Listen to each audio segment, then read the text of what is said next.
Hello everybody and happy Friday. Just making sure all my tech stuff is in line. So today we're going to do some cool stuff. Today we're going to do Unity 3D. Bring this up here so I can see the chat. All right. So basically a couple weeks ago I did a show on here. Did a show with Pluralsight and Thomas Winkley, Carla Wright, and we did some Unity stuff. And so to prepare for that, I started to learn some Unity. And what I'm going to do is I'm going to go through this course. As you can see, this is the learn.unity.com. This is free for anybody. And I would encourage you to sign up if you're going to learn Unity. If you want to check this stuff out. We've got some cool courses at Pluralsight also. But I went through this first exercise and kind of played around with it and learn some stuff, and it's really cool. So what we're going to do is we're just going to go through that exercise again, and then of course I'm going to tweak a few things, I'm going to mess with a few things.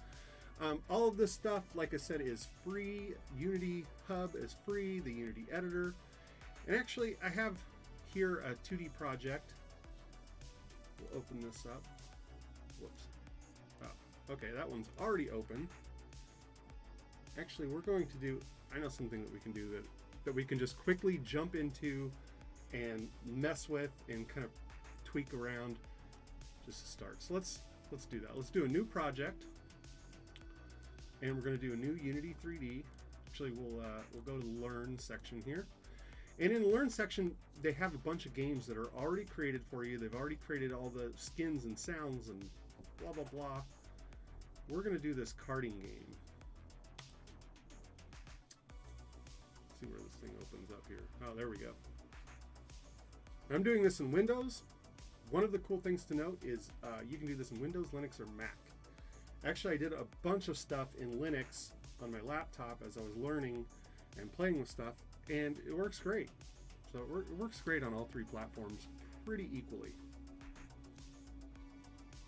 But I just want to bring something up really fast to show you that we can just immediately jump in and start playing around with. This little karting game that comes with the Unity package. It's really cool. If you have any questions, throw them in chat. I'm not a Unity 3D expert, not even close.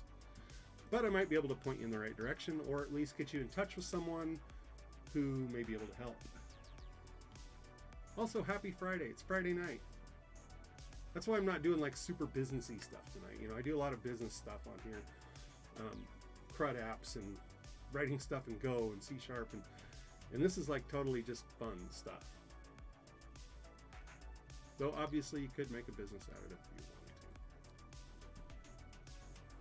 wanted to. Alright, so right now the Unity editor is coming up, and this is something, basically what I did is, actually I haven't done a lot of Unity stuff on this particular machine that we're using today, but you can take Visual Studio and it's a checkbox to install Unity Hub, or you can go to unity.com, you can get the hub from there. Either way, it's pretty cool. Oh, look at that, there's my live dashboard. Just making sure, yeah, everything's online and rolling. Perfect. And as you can see, it takes a little while to compile this stuff and get it together. This machine that I'm working on is my Digital Storm machine. It's got an i9, 64 gigs of RAM, pretty fast machine. Got an NVIDIA 4 gig card that's okay. It's not the best video card in the world by far, but it does okay. But like I said, I ran this stuff on a laptop with an i5 and it worked great. So I would say if you want to do serious Unity development, you probably would want to get a faster machine than an i5 laptop, but it works.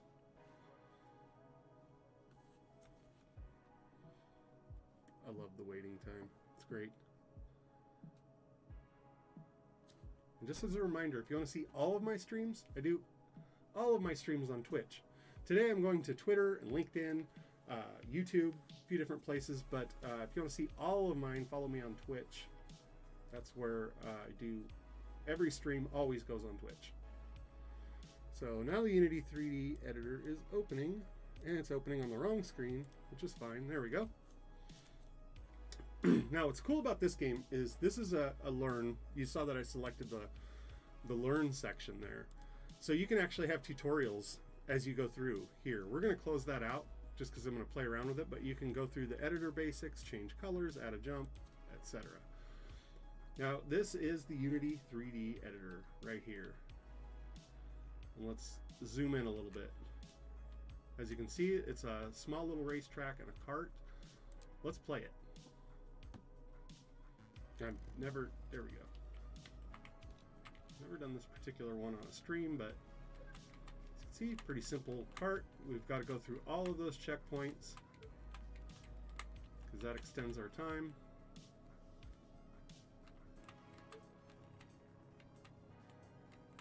And this is a little cart game.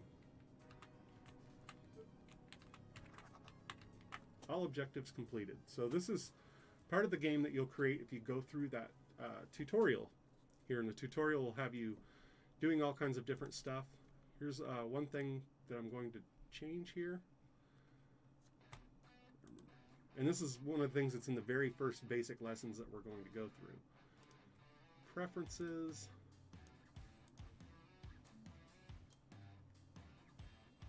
I believe it's editor. Something like that. Oh, colors, that's right. Play mode tint. And what I do is I just change this color to something like this.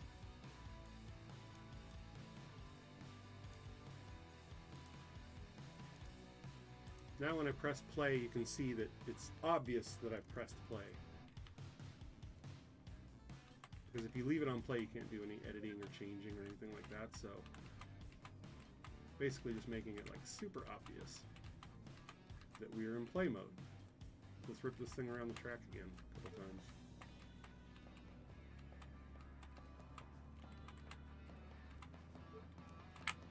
Now, what's the first thing you're probably going to want to do?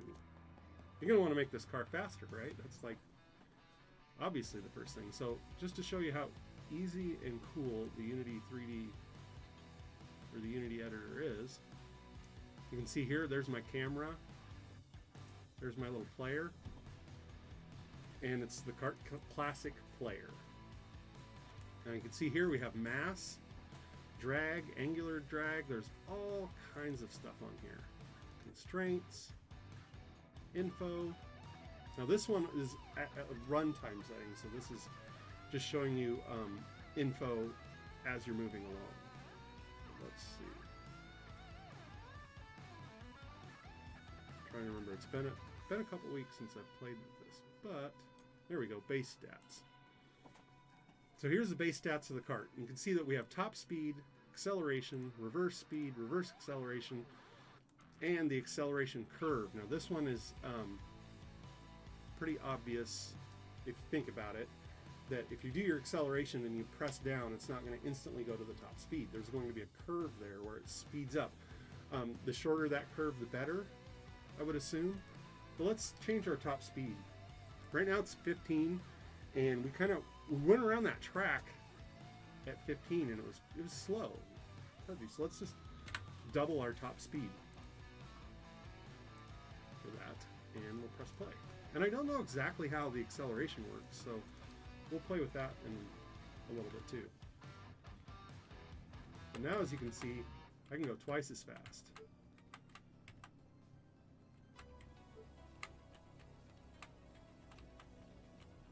Yeehaw! That is a speed of 30. And I'm going to change the play mode tint just a little bit, because it is pretty aggressive right now.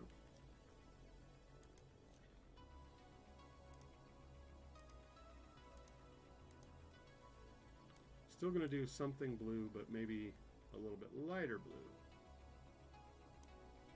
We'll do a little opacity difference there. Yeah, that's a little bit better.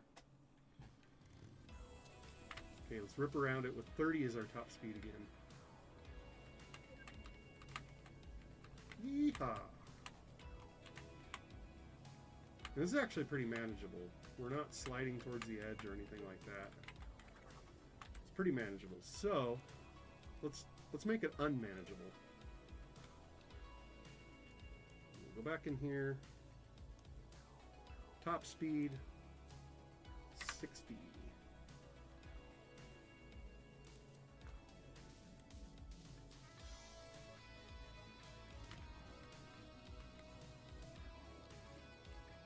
It's going to take us a little while to get there because of that acceleration curve, but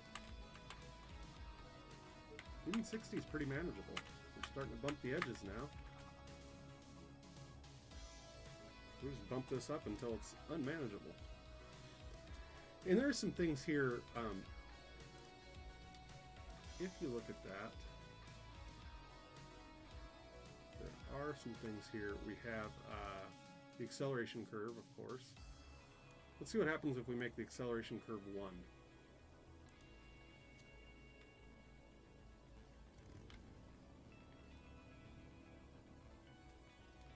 We're pretty much instantly at that top speed. And now you can see we're definitely unstable. We can almost jump over that. In fact, let's try to jump over it. Let me show you something cool. When you go outside the boundaries of this game.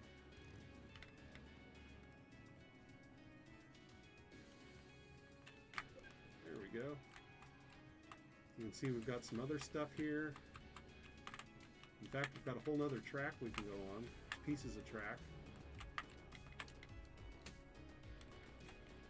Let's see if I can get up on there in the next 44 seconds.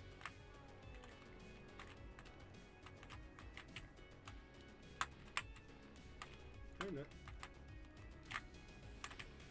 I'm not very good at this game.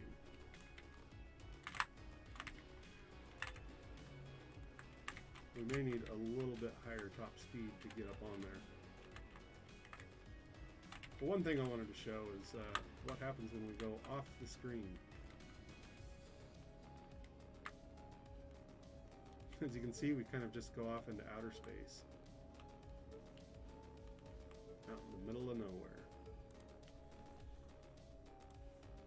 So let's change our top speed a little bit. See if we can make it completely unstable. I'm going to pull this acceleration curve down a little bit because that did make it more manageable. Let's try a top speed of 80. And this is all stuff, what I'm doing right now is all stuff that you can do in the Unity editor right after you download it. You download that, download this karting game, and get to work. So we're still able to keep it within the curves at 80.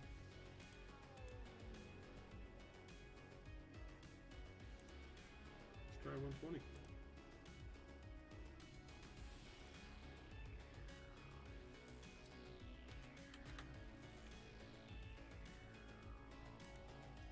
This should really put us out there. Oh, my camera's not working again. That's fantastic.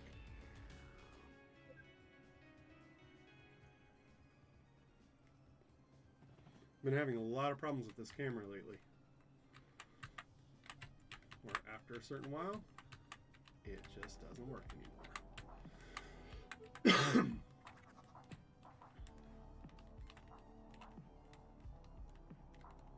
Very cool. I can jump over this. So anyway, I just kind of wanted to show like just something that we could jump into instantly and do some cool stuff. Next, what we're going to do, I'm going to close out of this. Don't save, forget. We're going to go to LearnUnitycom. This is one of the first tutorials. We're not going to watch the videos or go through them, but we'll just kind of piece this thing together. And what you do is you download the starterfiles.zip from LearnUnitycom. And this is going to teach us kind of how to control the truck. There's going to be some crates we can put down, stuff like that. So that's what we're going to do. So I've already got these here. So it says the first thing we need to do is create a folder that will hold all of our course projects and create a new Unity project inside it. So on your desktop, which is where I put it, we have I didn't name it Create with Code. Named it something else.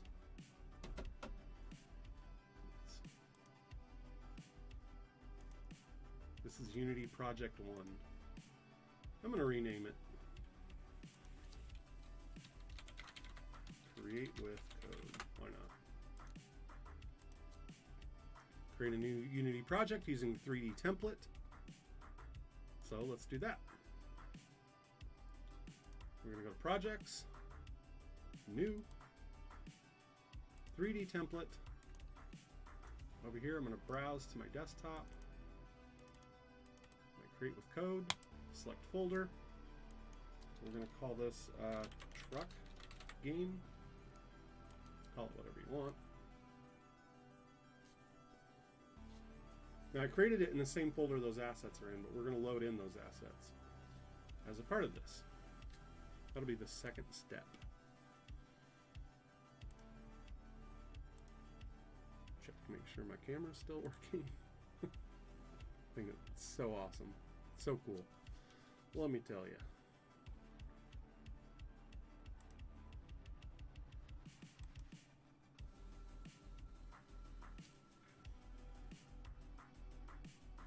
All right, and then this is just the initial screen here. It's not really that great. You can just see it's just kind of an open 3D world. Now, one of the things on here,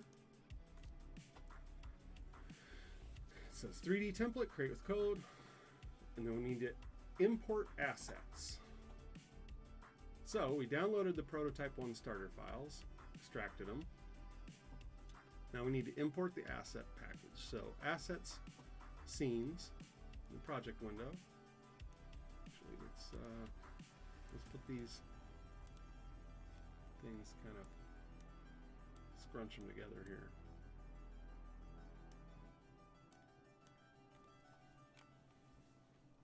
All right. So we go to assets, as it says.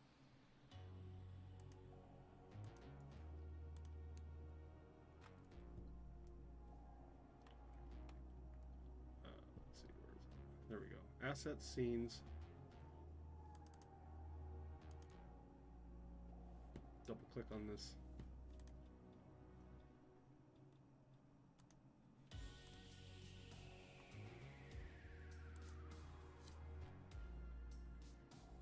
And we're going to import package, custom package, and this is going to come from the one that we downloaded right here. This is prototype 1 starting files Unity package. Now in here we can see we have source files, materials, all kinds of stuff. And file existing project but different GUID. Okay, that's fine. Import.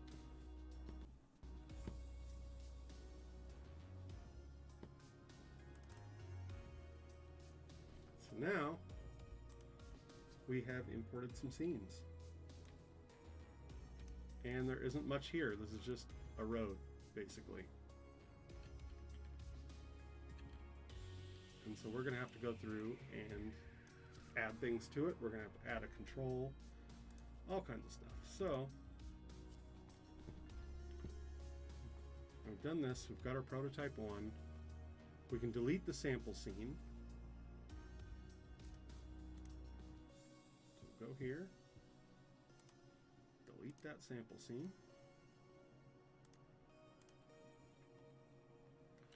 Add your vehicle to the scene. In the project window, open Assets, Course Library, Vehicles. I'm going to drag this over here really quick because we have, let's see, here's the hierarchy. I like to put my hierarchy over here and inspector over here. And I goof around with the layout a lot. I haven't been doing this long enough to really have a preferred special cool layout, so I just kind of drag it around and then sometimes save it. Like this, we've got hierarchy, inspector, should be good for now. Now here's the project window, and actually I'll put that up in here too. We'll just put, that way we can look at the console down here.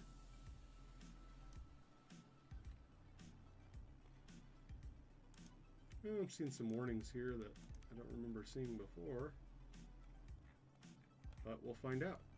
If it messes up, I'll re-import stuff back in here. It'll be fine. So in here, add your vehicle to the scene in the project window, course library, vehicles. We've got vehicle ute, which actually I see in the warnings there, so let's see if we can, oh, it's still here. So it is still available, which is good. What you do is hold down the right click button and use the WASD keys to kind of navigate. I'm not very good at it right now, but now we've got our vehicle here. So if we look through here, it says drag a vehicle into the hierarchy, hold and right click WASD to fly the vehicle, then try to rotate around it. So we did that. Vehicle selected, press F to focus on it. So we'll select it. Press F. Now we're focused on the vehicle. We've got it there, front and center, which is great. There's the next part of our scene here. Use the scroll wheel to zoom in and out. Hold the scroll wheel to pan. And yeah, so this is just basic navigation stuff. Now we need to add an obstacle and reposition it, right? We need an obstacle in here. So in the course library obstacles, drag an obstacle into the scene view. Here's our obstacles. We've got a crate. Let's drag a crate in there. And as you can see, it kind of snaps to that axis there, which is kind of cool. So we'll put this crate here. Let's see, we'll put another crate somewhere over here. We'll just drag a few of these in here. Perfect. Down here, it says obstacles, drag an obstacle. In the inspector for your obstacle in the top right, reset position. Change XYZ to 0025. So let's do that with one of these. We'll do that with this one. Go to the inspector, position, say 0, 0. Oops, that one's 25. So that one's 25 meters away from us. And that's just basically showing how you can, like this, you can set these positions. Let's make this one an even 50.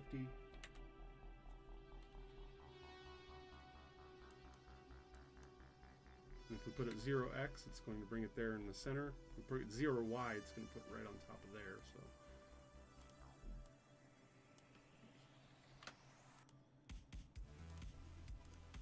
perfect.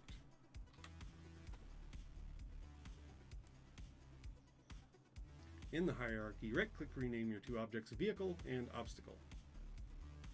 So let's do that. In the hierarchy,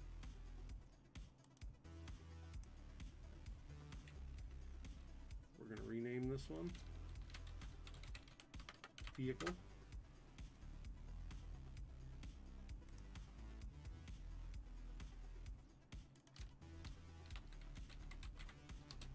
Obstacle 0.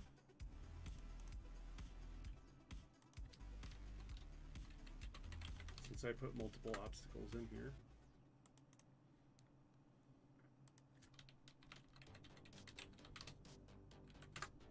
Obstacle 0, 1, 2.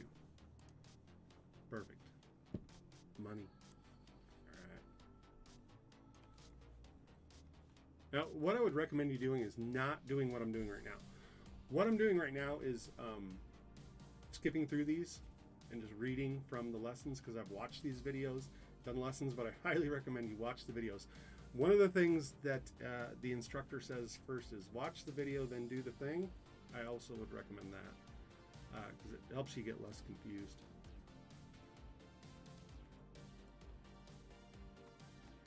All right, now here, we did that. Now it says locate your camera and run the game. Now that we've set up our vehicle and obstacle, let's try running the game with the camera. So we'll select the camera in the hierarchy window, and that's this window that we have open right here. Here's our main camera. Let's press F to focus it. And now we can see this like main camera view here. And as we move it around, and this thing is a total pain to move, by the way, and position, is what I've found. Because, like I said, I'm not a Unity expert, so. But here we can see if we press play, there we go. There's our little truck. So anywhere we position this camera is going to be the view for the person playing the game. Now it says, move the camera behind the vehicle. In order for the player to properly view the game, we should position and angle the camera in a good spot behind the vehicle. Use the move and rotate tools to move the camera behind the vehicle looking down on it. Hold Control or Command to move the camera by whole units. So we'll do that. We'll do it. Here we can change kind of the angle. What I'm going to do is zoom out a little bit so I can, and the camera is zooming with it, so that's not helpful. Let's try rotating it. You can pick each of these axes here and move it wherever you'd like. So now I need to remember how we rotate it. So I want to rotate it on this axis.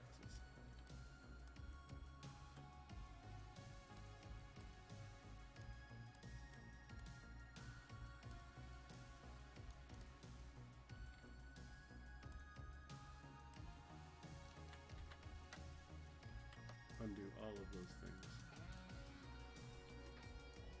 Here, that's right, I'll use that rotate tool. And I'm rotating on way too many axes here. Let's bring this in a little bit.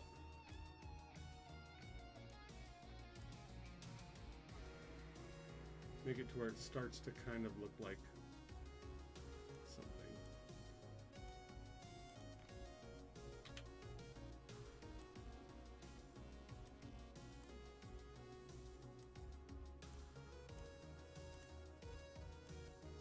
And like I said, I'm not very good at this. Rotate on this axis, and this axis. So I want to get this pretty well lined up with the road.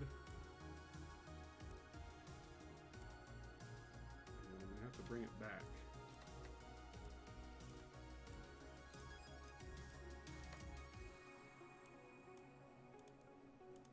Now instead of rotate, we're going to move.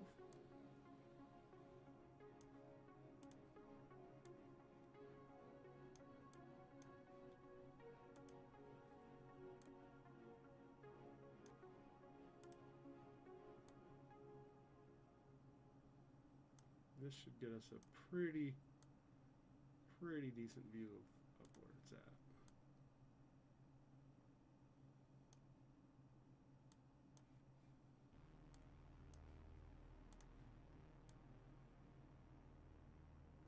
As you can see, we're really zoomed in here.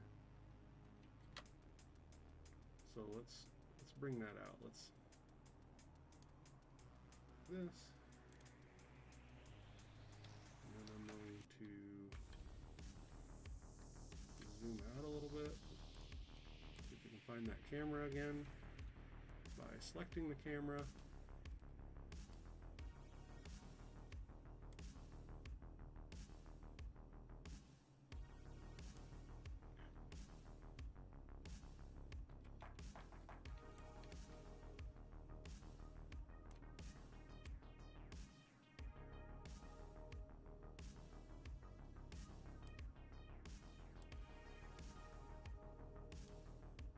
I'm just going to try to position this somewhere that kind of makes sense.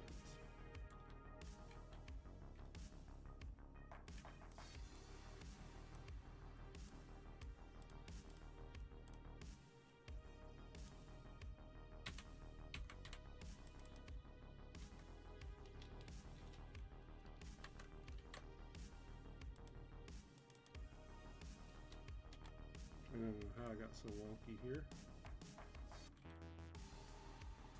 Oh, I'm way the heck out there.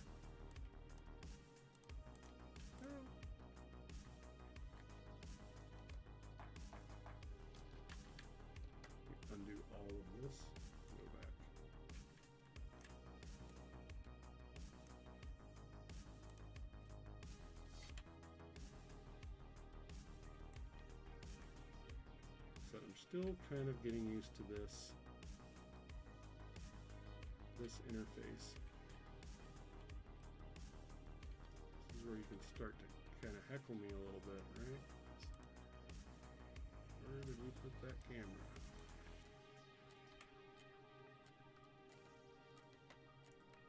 That camera is still out in the middle of nowhere.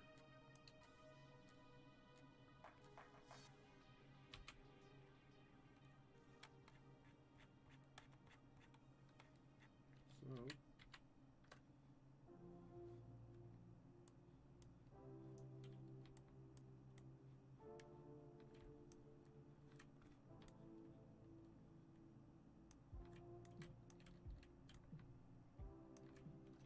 I'm going to do is just undo a couple of these.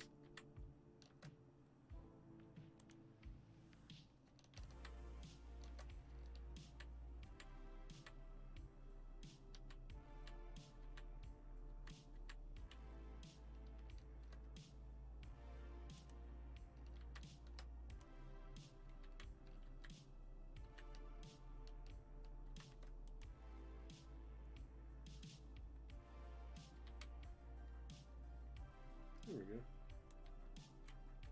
Now we're a little bit closer to where we were. Since this camera is focused, we'll kind of play around with it.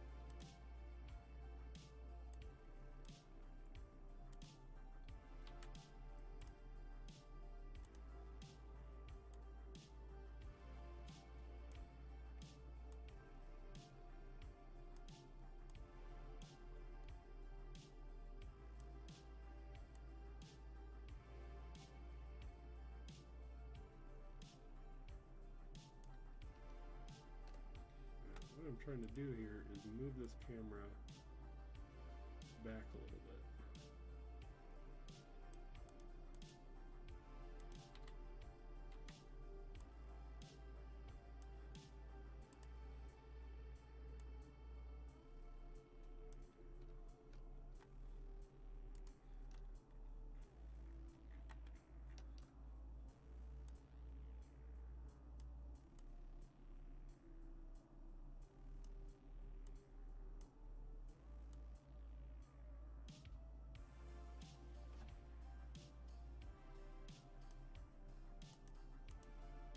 I think I'm going to have to do some position changes with this thing by hand.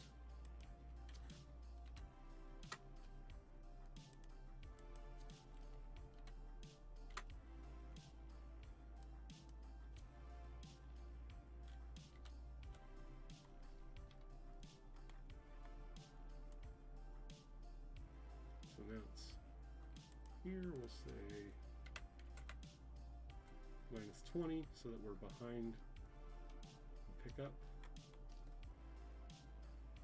So we've got X and Y 0. We want this to be, say, 10. That puts us up above the pickup. And then this looks a little bit better. This is a little bit better of a view of this thing. Let's press play and see what our camera view looks like now. That's a little bit better.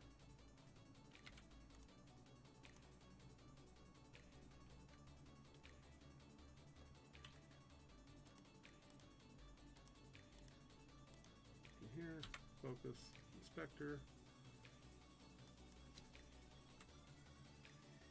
I think 5 looks a little bit better. I think I'm going to keep the X at 0 so it's centered on the road.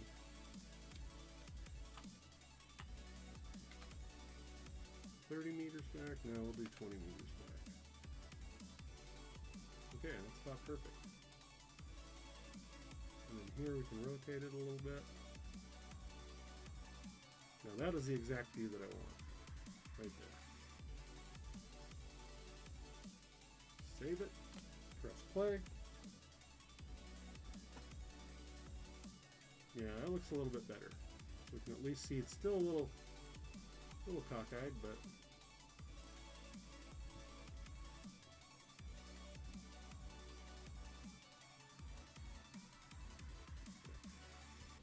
see what other kinds of rotation. let's play with these a little bit.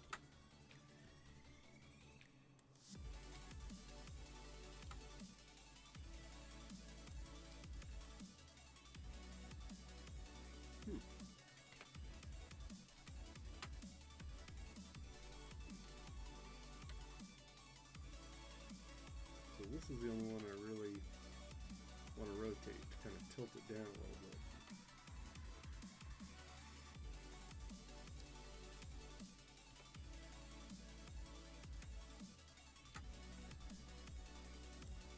Bring this up about 10 meters.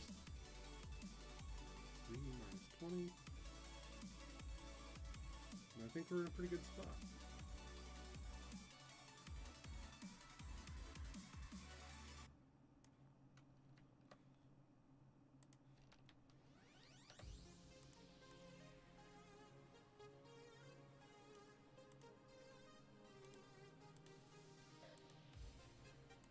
I don't remember having this much problems with the camera adjustment before, but that's why we're calling this Let's Learn Unity Together, because I'm going to figure out how to get this camera exactly where I want it.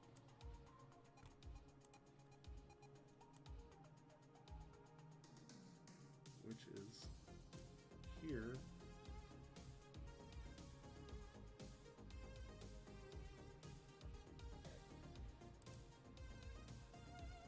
I can move it a little bit to the side.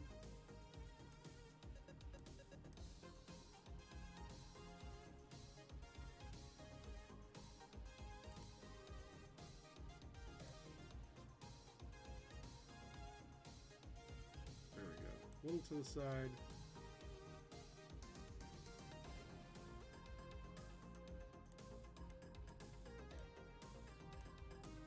I kind of want this to be right in the middle.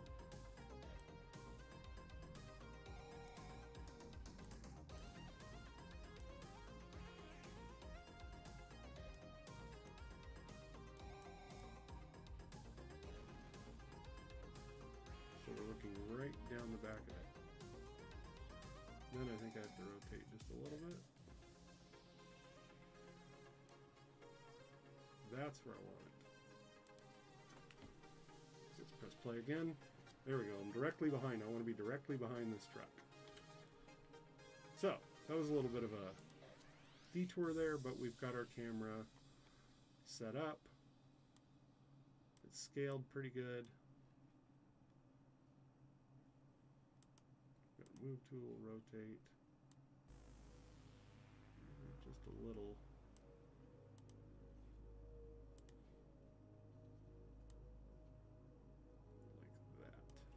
All right, so I'll save it. What we got to do now is change a few things. Now here's customize the interface layout, and you can change the layout from default to tall, move game view, meet the scene view. Okay, let's do that. So we'll go here to Windows, Panels, Layouts. We're going to do tall.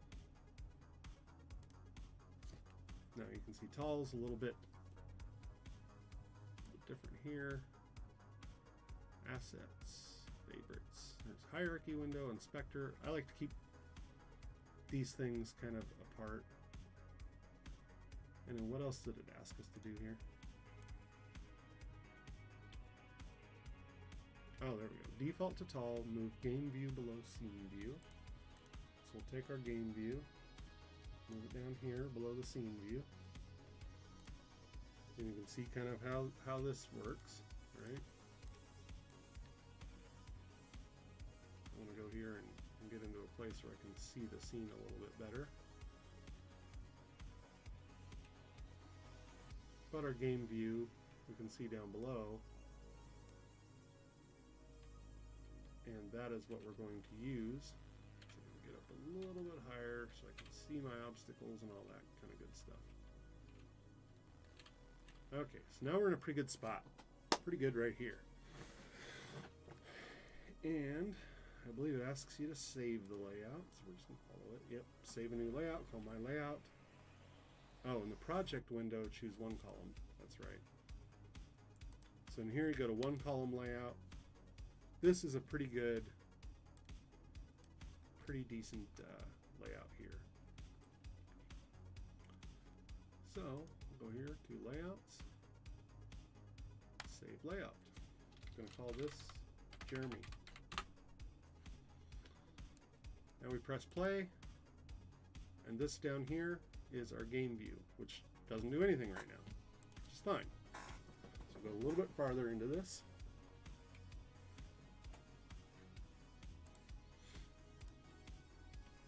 Lesson recap. And so in this first lesson, set up projects, vehicle position, start of the road, obstacle position, camera position behind vehicles. If you actually go through and you go onto the LearnUnitycom site, see, I'm kind of pushing through it a little bit fast because I just want to show how this stuff works at a light level, but if you go through all this stuff, you'll really know it really well.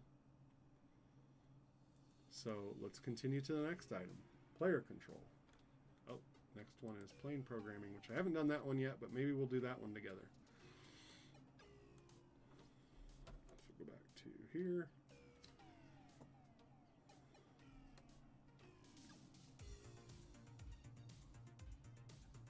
And I need to text my wife really quick.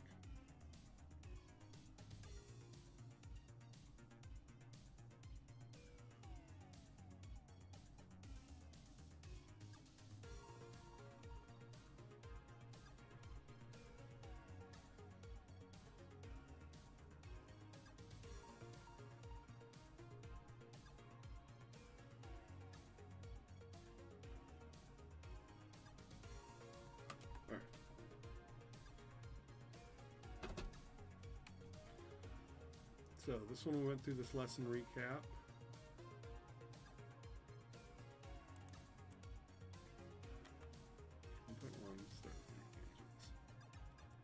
So let's maximize this. Hello, Alchemy. I'm not sure how to pronounce your name, but hello, thanks for joining. Going pretty well, I would say. Stumbling through a Unity tutorial here today. So basically going through this Unity tutorial that I did a couple weeks ago. We're just going through it, but totally glad to see you here. So start your 3D engines is basically just getting that 3D thing set up. We've got the road set up, we've got some obstacles. For the road obstacles, we've got a truck on there. The truck doesn't do anything. That's why when we hit play, it just sits there because the truck doesn't do anything, but that's what we're going to do next, is we're going to make the truck do something. Pedal to the Metal is the name of this tutorial. It's an hour and 10 minutes. We're going to make this thing come to life. We're going to do some C# as promised, which up there is a little C# logo, so we have to do some C# today, right? So create and apply your first script. It says in the project window, right click, create folder named scripts. In the scripts, create C# named player controller. So we're going to do that. We're going to go into assets. We're going to create a folder named scripts. And then we're going to create a new C# script, and we're going to call it player controller. Now, if you've done C# before, you might notice that there's a little way that I named that there. You want to name this as you would name classes, because it is creating a player controller class. It extends off mono behavior, so you'll want to name it just as you would name C# class. So the next part of it is drag the new script onto the vehicle object. Click on the vehicle to make sure it was added as a component in the inspector. So we're going to take this player controller, drag it onto there, and look at that. Now all of a sudden the vehicle, which we named vehicle earlier, now has all of these different properties associated with it, and we have player controller script right there. Perfect. And obviously we're going to go in, and I'm going to save this, try to save it frequently, and we're gonna add some properties to it. We're gonna add behaviors, all kinds of cool stuff. This is where it starts to get fun, like dragging and watching me, you know, looking dumb, moving around the IDE and all that stuff. That's one thing, but this is where it really gets cool. And I'm going to use a different camera the next time I stream. I've decided. I bought the Sony Alpha 6600, great camera, fantastic image quality, got some cool lenses for it, works great. For some reason, when I'm recording, like if I'm recording even HD, 4K, whatever, I can record and just babble and talk, but for some reason when I go online and I stream, it like gets hot or something, the camera shuts off, and then I have this weird focus thing, is I got a prime lens on here so you can see my blackheads on my nose, and it is what it is. But I have an Alpha 5100 that's packed away that I'm going to start using that for streaming. So in here, we've just created that C# script. We've assigned it to the pickup truck. It's cool. It's great. Now we're going to add a comment in the update method. Now the update method is something that's called frequently. Like if this is a 30 frames per second game, it's called 30 times a second. And so you can totally use and abuse this method here. So let's crack it open. And I don't have, I didn't actually assign one. So I'm going to use Visual Studio 2019 for this. Why not?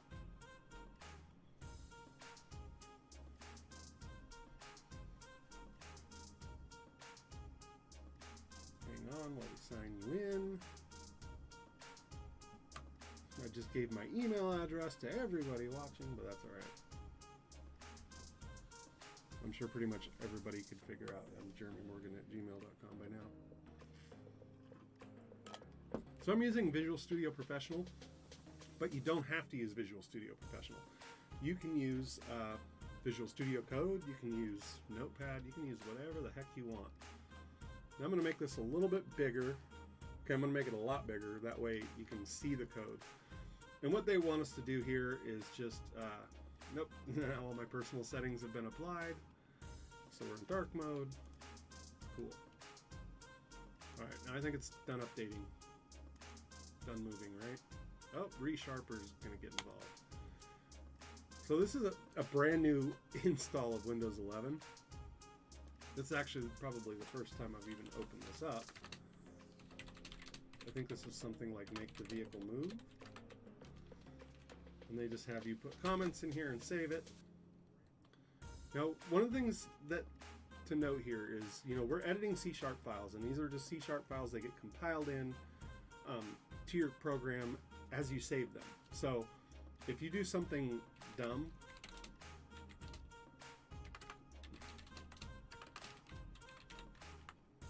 like this, you click save, go back to Unity, it will let you know that you've done something wrong. Even if something like this. As soon as you save it, now I can't get it to do it, of course.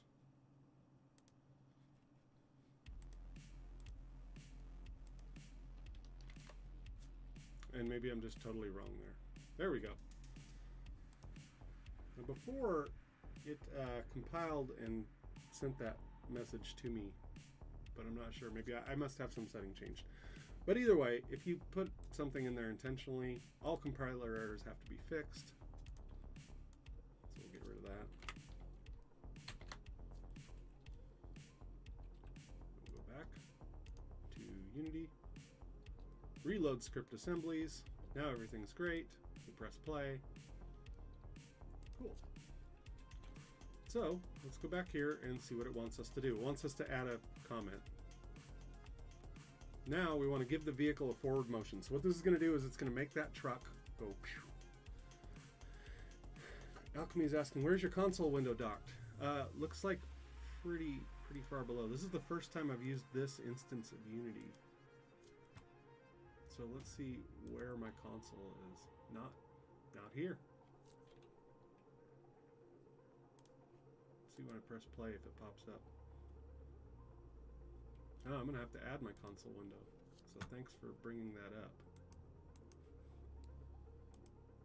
Like I said, this is actually the first time I've used this instance of Unity. I installed it a little while ago, but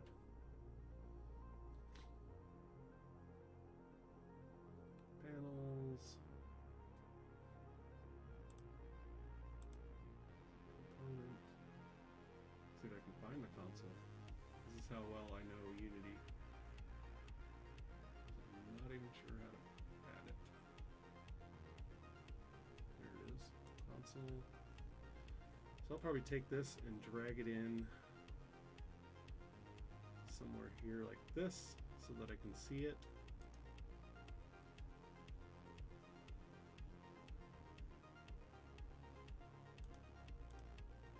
Perfect. Thanks for bringing that up, because yeah, I didn't have it in there at all. The console gets pretty helpful when you start doing real stuff with this. Now give the vehicle a forward motion. Now what this does is go through here, transform, translate, 1. And use a vector to move forward. Let's skip ahead a little bit. Okay, yeah, so we'll put in the vector manually at first. And that's where you do that transform, translate.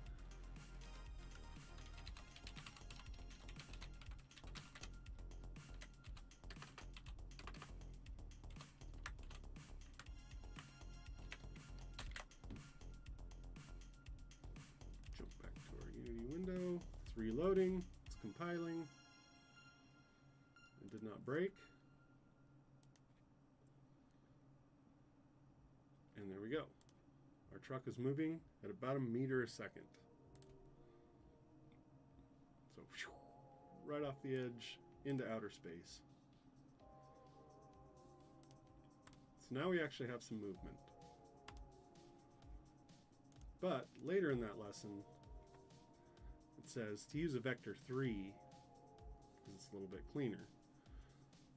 So to move the vehicle forward, we'll say vector 3 forward. And then we can do time times delta time 20. So that customizes the vehicle's speed. So we'll just go through in this order here.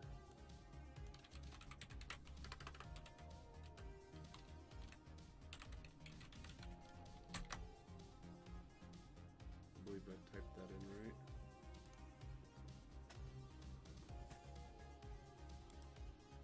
Nope. That's right, that method is not capitalized.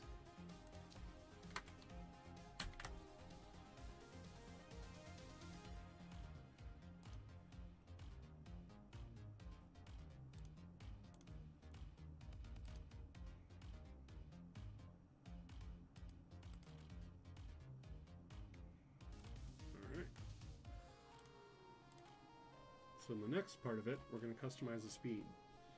So the speed of the vehicle is out of control. We need to change the code in order to adjust this. So what we do is we take time, delta time, times 20. And so basically that's creating that acceleration curve like in that kart game, sort of.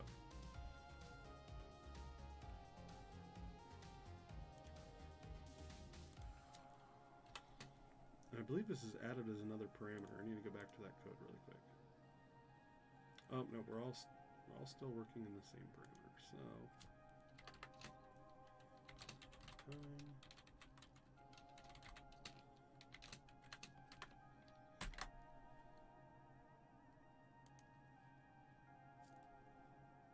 So we had an error.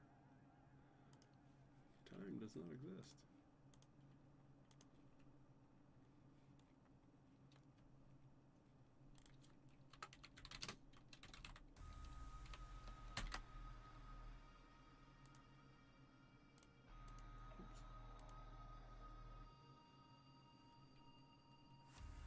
And I don't remember the using directive that we used for this one. Try to be as complete as possible.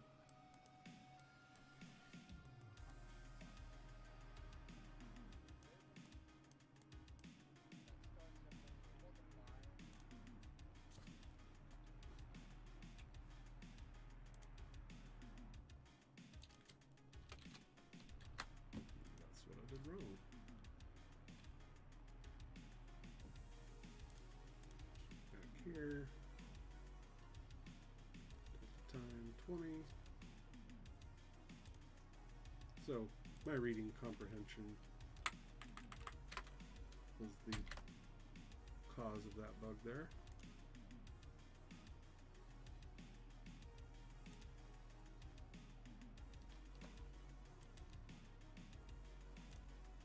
It still doesn't like the time.delta time.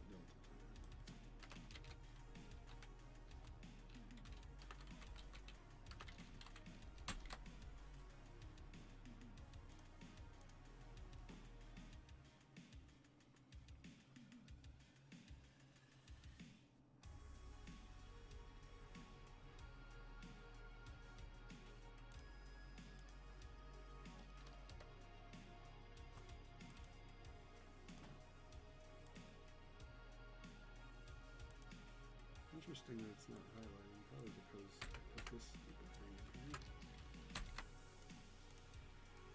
This should be correct.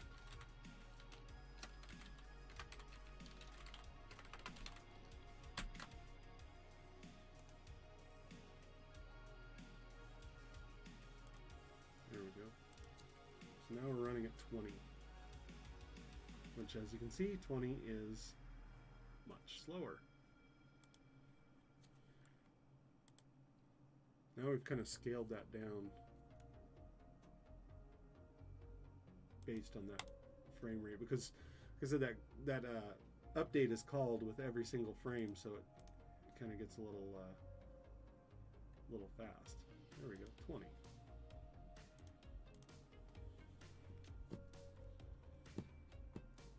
Add rigid body components to objects.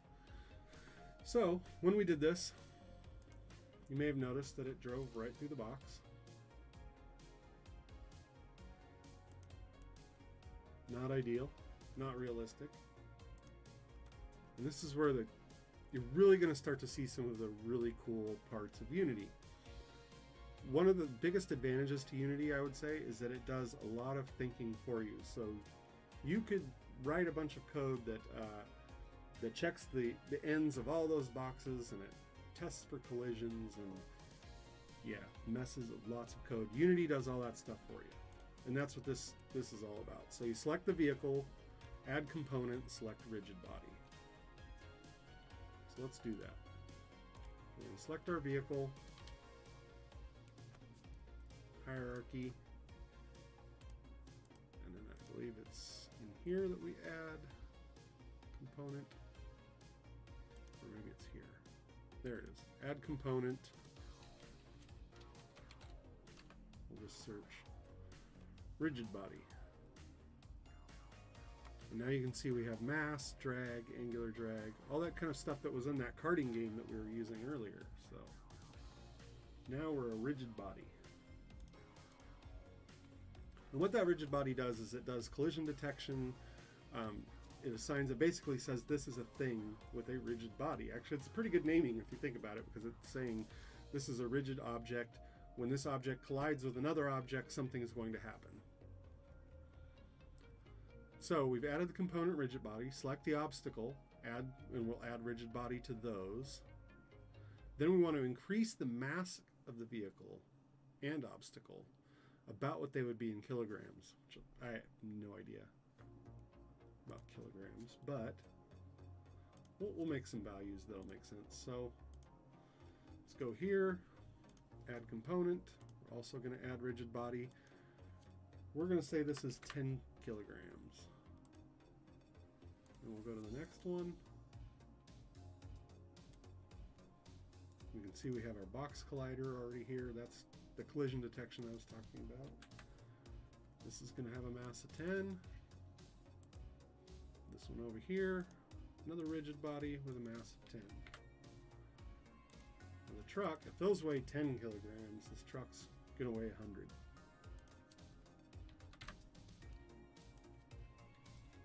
Now we'll save it. Let's see what happens. Boom! Hit the box and knock the truck way off course, and the box is flying into the sky. So not great, but we're getting there. Yeah, it does totally knock that thing off course.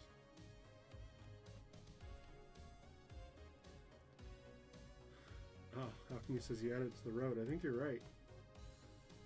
Let's see here. I did add it to the road because the road is selected. Thank you for your help there. Remove component.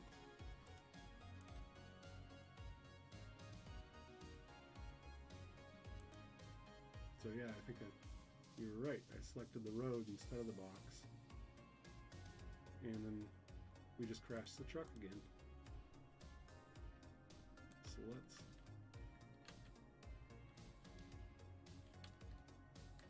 zoom on over here. Make sure I'm selecting the right things. And another way I could do this is select the obstacle here. That's probably how I should have done it to start with. Select this obstacle. This one has a rigid body. This one has a rigid body. Obstacle 2 has a rigid body. So let's just play it and take a look. Boonk. Boonk. And then the truck keeps on driving until it falls off the end of the road. Select items in the hierarchy instead of scene view for better control. Yeah, thank you. I've been telling people during this whole stream that I'm not a Unity expert, and sometimes I decide to prove it. And yeah, this makes it much easier to go through and say, this is the vehicle, this is the obstacle, this is the obstacle. You can group these things together. So it makes it pretty handy.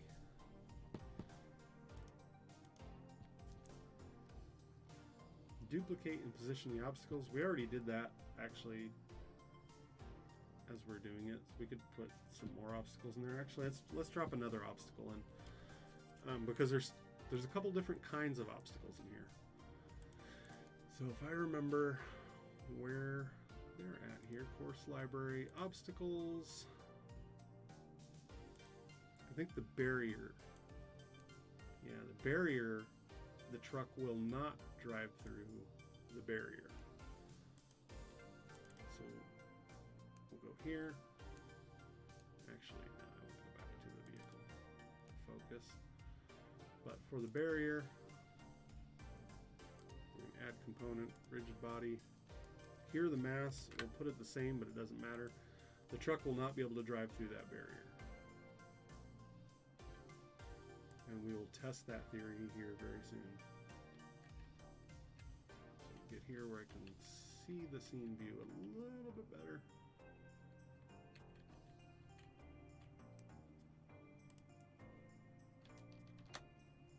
Take this, Control D to duplicate.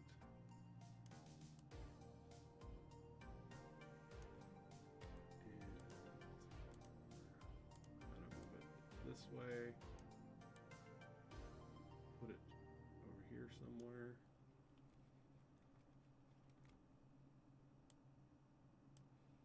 Tom, the guy I've been trying to get to go on a stream with me for 20 years. So I first started streaming on Twitch 20 years ago. Alright, so now we got a couple barriers here that we can't hit, so we've got to go through those. We can't control the truck yet, but that's the next part of the tutorial. But for now, we can smack those boxes. Cool, right? So let's go to the next part here. We did the command, Control Command D to duplicate the obstacle. And this is lesson recap. So in this lesson, we made the vehicle move down the road at constant speed. We added a script, added a comment, passed parameters, etc. Next, we'll add some code to our camera so it follows the player as you drive down the road. Pretty cool, because when you look at this down here in the game view, you know, the truck is driving away from it, so it's obviously going to get harder the farther away it gets to control that thing. So we will follow this tutorial. And like I said, in here, you've got to watch these videos to really get a lot of the detail, which you're kind of missing today because we're just ripping through this stuff. So this one's called High Speed Chase. This is the next tutorial.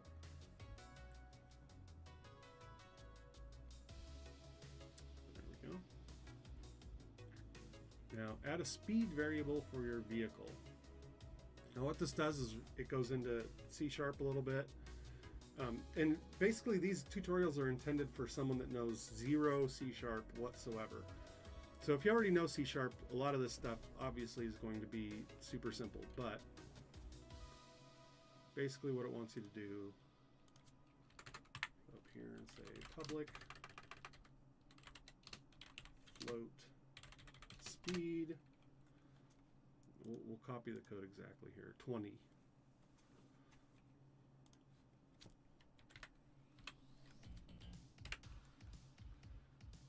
And then, now here's what's cool about this. So you've just put this property on here, right? It's public float speed. With it being public, here's a little difference you'll see. It compiles, blah, blah, blah. We go here.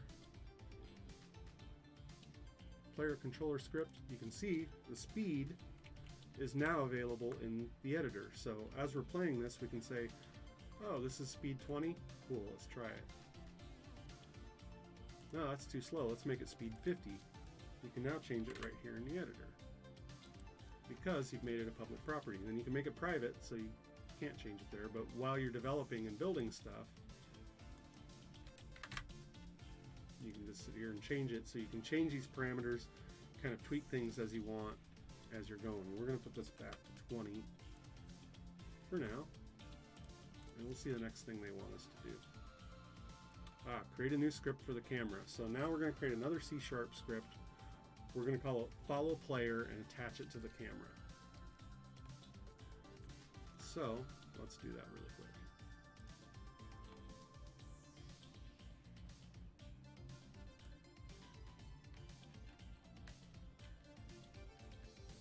There's our camera. So we'll go in here and we'll select it. And then remember we had scripts. We'll create a C# script called follow player. We'll take this, follow player, drag it onto that camera. Did that work? I don't know. Can you do it in the hierarchy? Maybe. Oh yeah, you can do it in the hierarchy. That seems a lot easier than trying to do it in the scene view. So remove component. Now we have that follow player script attached to the camera. And this is really cool how they do it in here. We create a public game object named player. So it's been a couple weeks. So I don't remember exactly which update. Okay, so yeah, we're creating a game object named player. Is that one public? Yep.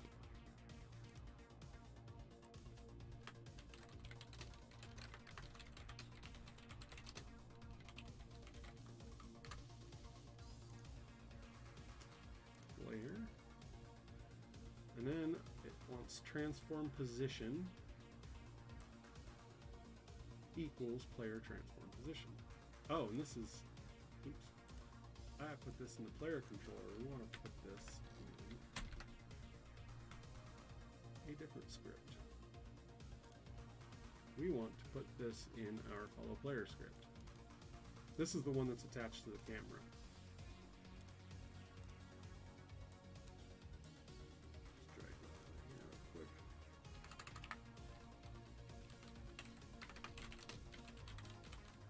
Game object player. Then they wanted us to, oh, there, transform position. So it's a little bit different than the transform that we're using here. This one's transform translate, and it takes that vector and basically throws a vector at it and moves it. This one's a little bit different. This one's transform position. So you can just set the position rather than having to go through the whole vector translation thing here. Instead, it's just transform position. and you make that player dot transform position.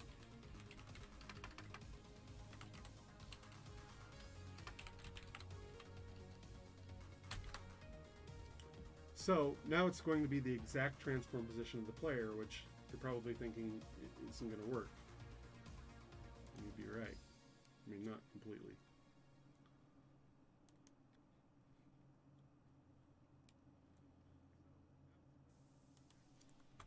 All right. So it didn't work. So we'll go here. We need to add an offset. Now, let me make sure I got the right code in here. Let's double check it. The game object of player. In an update, we have transform position equals player transform position. Next, we want to add a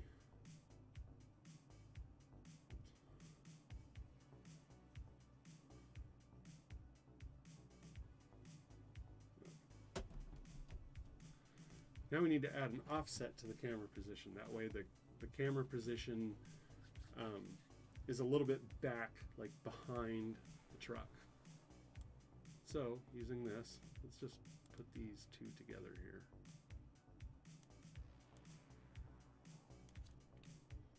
Do the old commands work? Oh, they do. All right.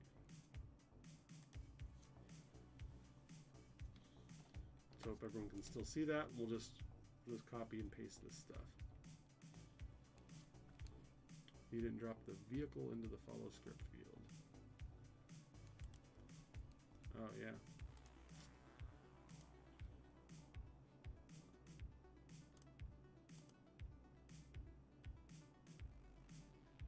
So I think, let's go back here. Follow player, add public. Select the main camera, drag the player object onto the empty player variable in the inspector.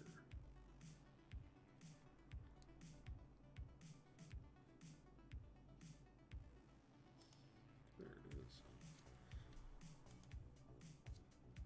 So follow player needs to go to the main camera. Nope, that one is done.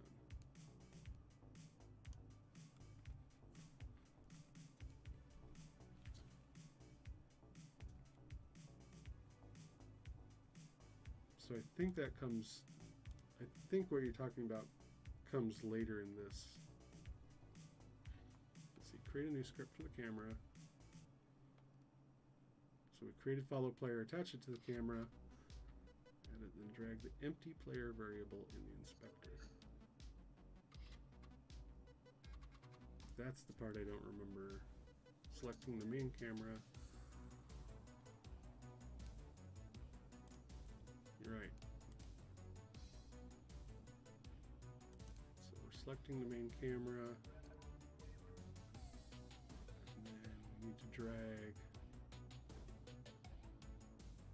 the vehicle.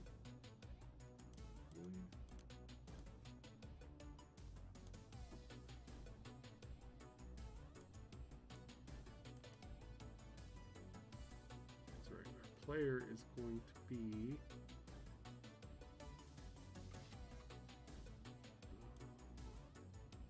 there it is, vehicle. So yeah, there we go. So that's what Alchemy is talking about here, is I forgot to assign the vehicle as the player. So now it'll kind of work before we do that offset. But this is one of the problems. We have to do the offset of the camera because the camera is in the same exact position as the vehicle. Although this is kind of a cool view, right, under the tires. I mean, that might be a cool view option to do. But we want to do an offset for it, which is over here.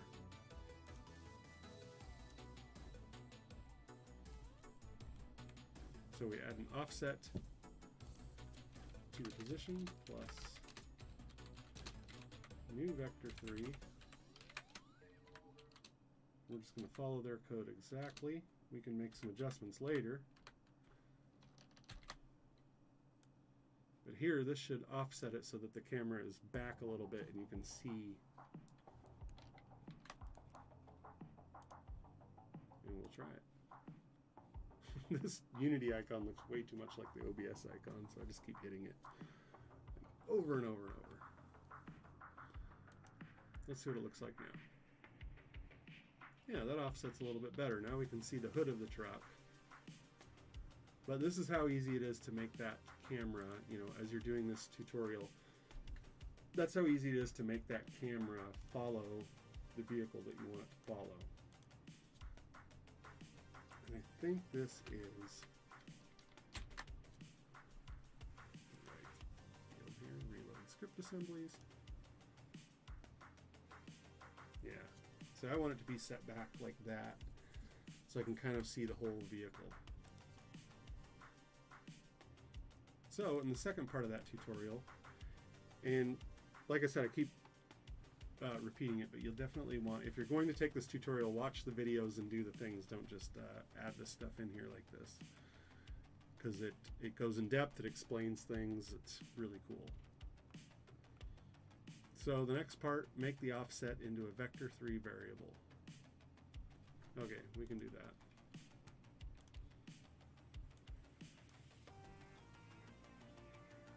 Oh, I'm going to check something.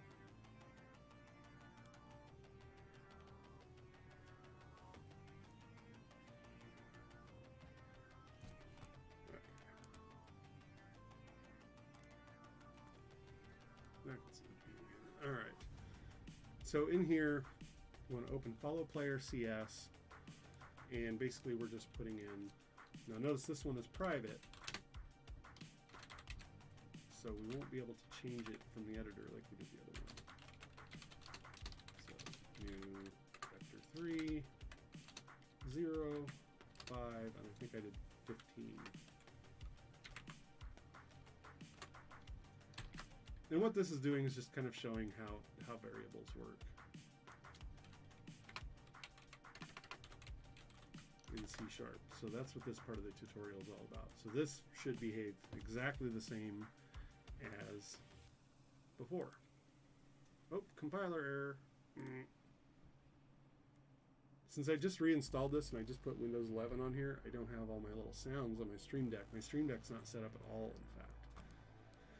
But usually I have the little wah, wah, wah, wah. So what did I do wrong here? Oh, who knows? I mean, this actually looks pretty good. Player offset.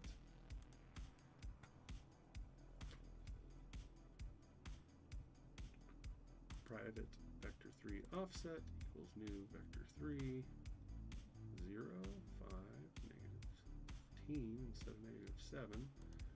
In the update, did I change something here? Oh, let's see what it thinks the error is. Offset does not exist.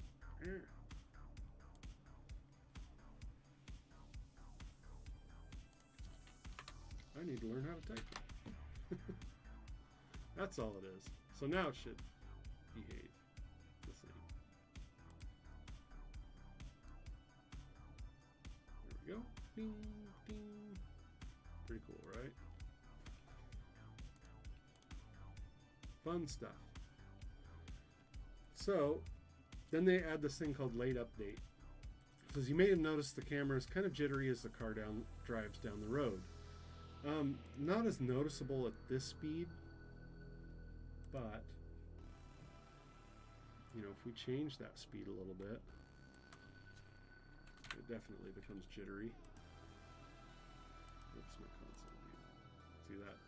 That's the jittery part that it's talking about there. As we sail off the cliff.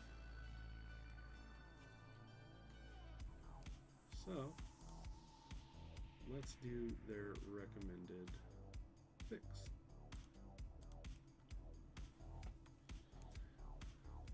Instead, we're going to take this exact same code here.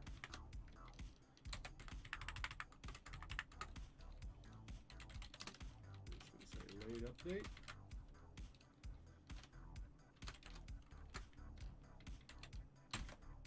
it in there. Let's see if it makes it a little bit smoother.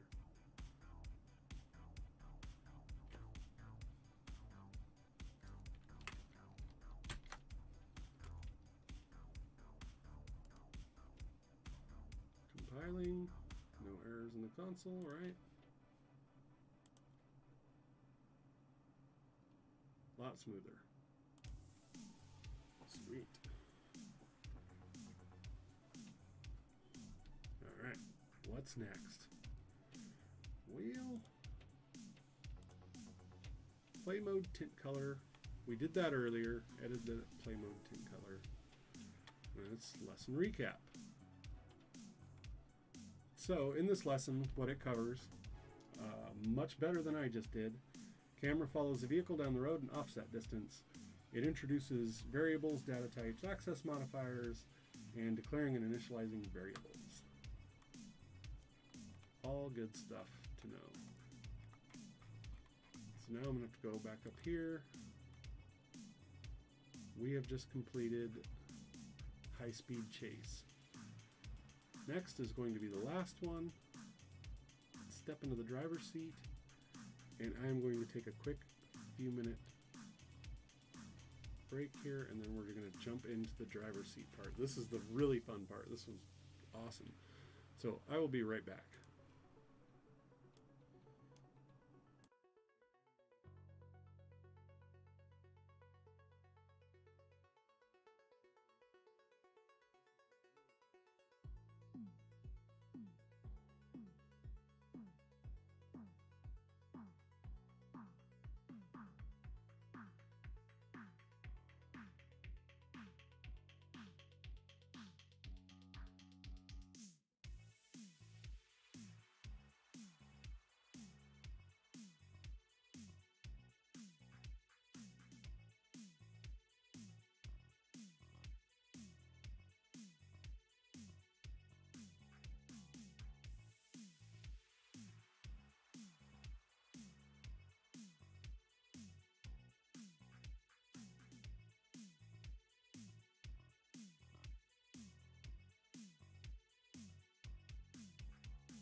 So, in this one, allow the vehicle to move left-right.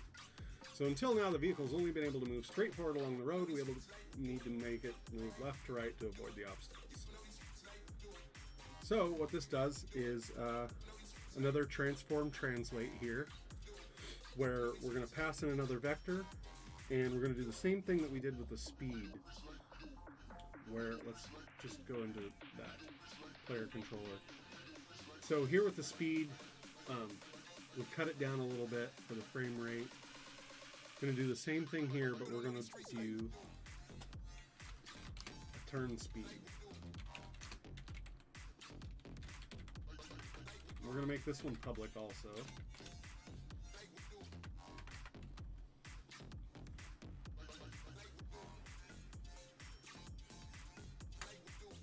And I don't remember if we initialized this one or not. It's showing here that it's not, so we'll just follow this. But I believe we initialized it.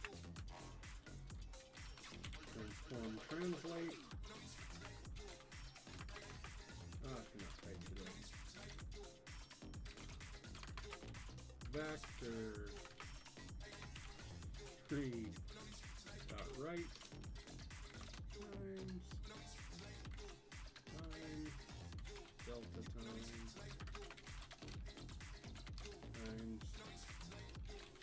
turn speed.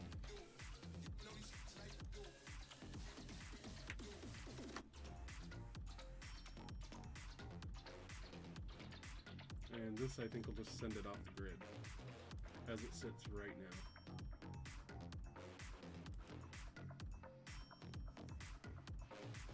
Oh, no, doesn't do anything. All right, we'll go back to an update, add transform translate. This is player controller.cs. We're adding transform.translate, vector3.write, times time, delta time, times turn speed. Oh, that's right. So this one's not initialized. Run your game and use the turn speed variable slider to move the vehicle left and right. So that's going to be right here. So if I put a turn speed 10, this will send it off the grid.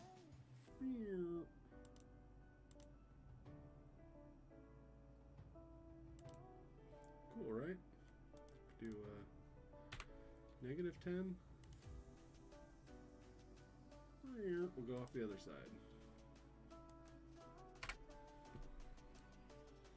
But we want this to be based on input. This is going to be a game after all, right? So that's what the next part teaches us.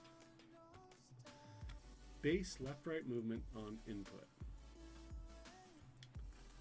So here we'll do a horizontal input, and this is also going to be in the player controller. We say horizontal input, get input access horizontal. So edit project settings, select input in the left sidebar, expand the axes. Let's do that really quick. Save, edit project settings, input manager, axes, horizontal, and these are going to be the controls, right? So we have left and right, AD, sensitivity, gravity, all kinds of stuff, key or mouse buttons.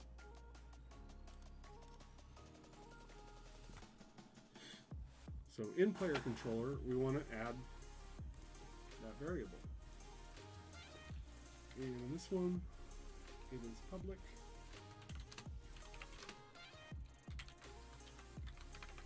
Horizontal input.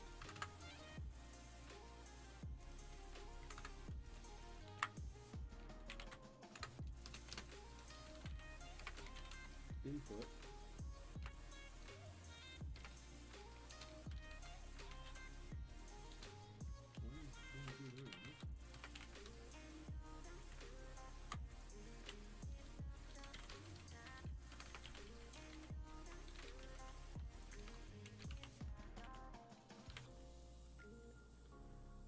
There we go, and now this horizontal input is going to be our turn speed. Or no, we got to add it.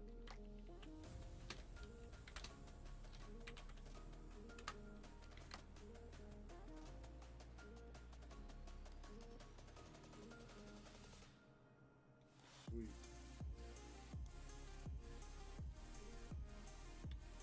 So, we go here in player controller. We've added horizontal input equals get input get access, so it's going to continually, every time this update is called, it's going to grab that horizontal input, which is going to be our arrow keys, or whatever we decide it's going to be. It's going to grab that, throw that axis in here, so when we do the transform translate, vector3 right is going to be time, delta time, that's going to slow it down a little bit, times turn speed, whatever we want that to be, and then horizontal input. I want my turn speed to be 20. Actually, let's say 10.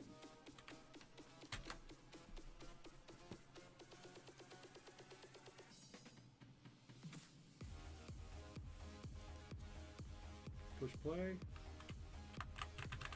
Oh, and it's not working, so I missed something here.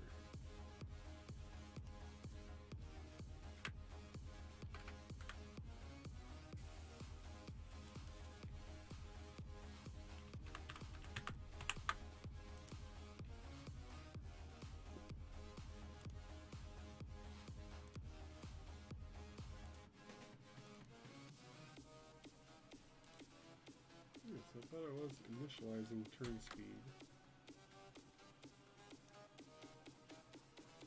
Interesting. Because when I go back to Unity, it's not initialized. But, oh, there it is. It is. Now when I push right and left, you can see I can go right and left. Let's turn the speed down a little bit here so it shows it a little bit better. And watch down here in the game window. Look. I can move back and forth, so it's actual controls. Very cool, right? Until we go flying off the cliff.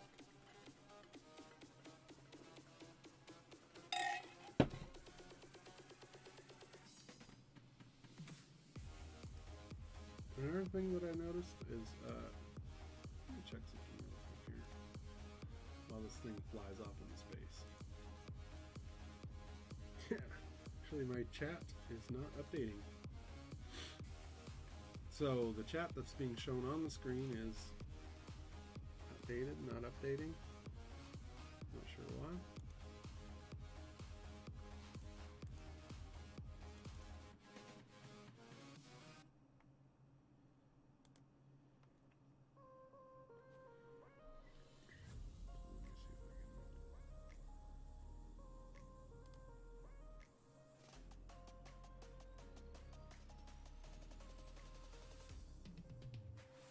Maybe now it'll update properly, even though all the old chat's gone.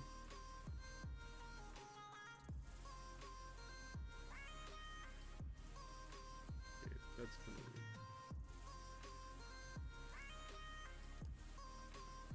weird. Whatever, it is what it is.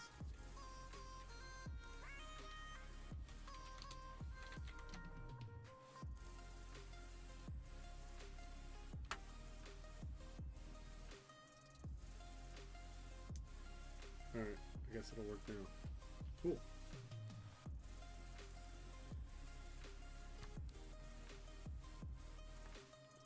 So, what we need here now is when we press play, it just starts going, right? It just starts driving.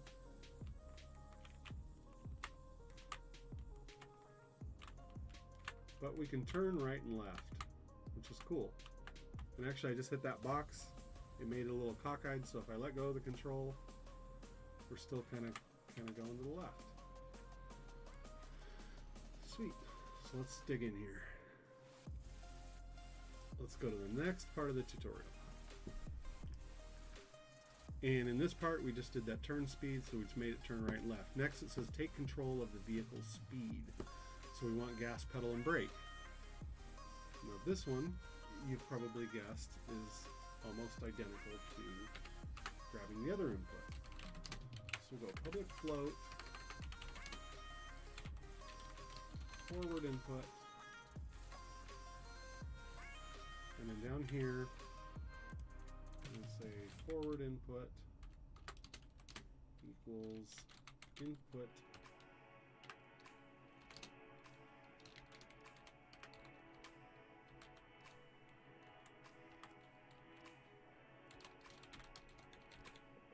get axis vertical.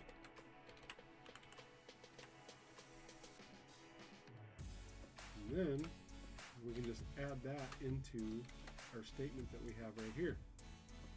So instead of speed, we're going to use speed times forward input. So if we have no forward input, it's going to be 0, so it's just going to sit still, theoretically. Let's find out.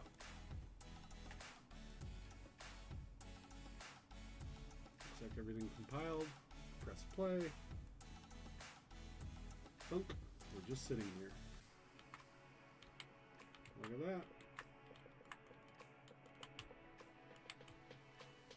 And see, this is one of the cool things about Unity.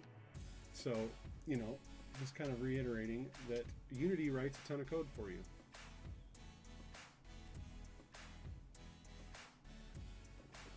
Stupid camera.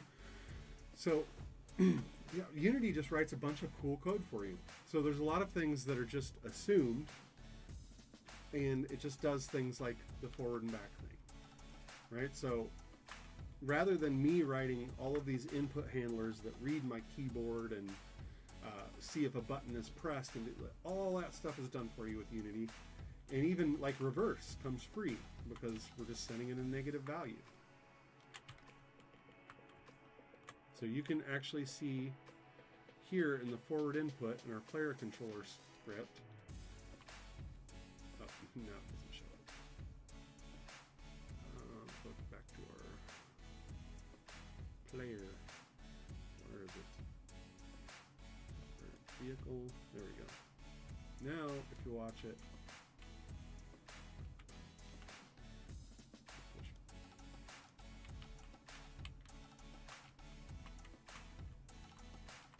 there's our speed and velocity, but I'm looking for forward input. There we go. You can see the forward input, you can see the horizontal input, and it's off over here in our inspector.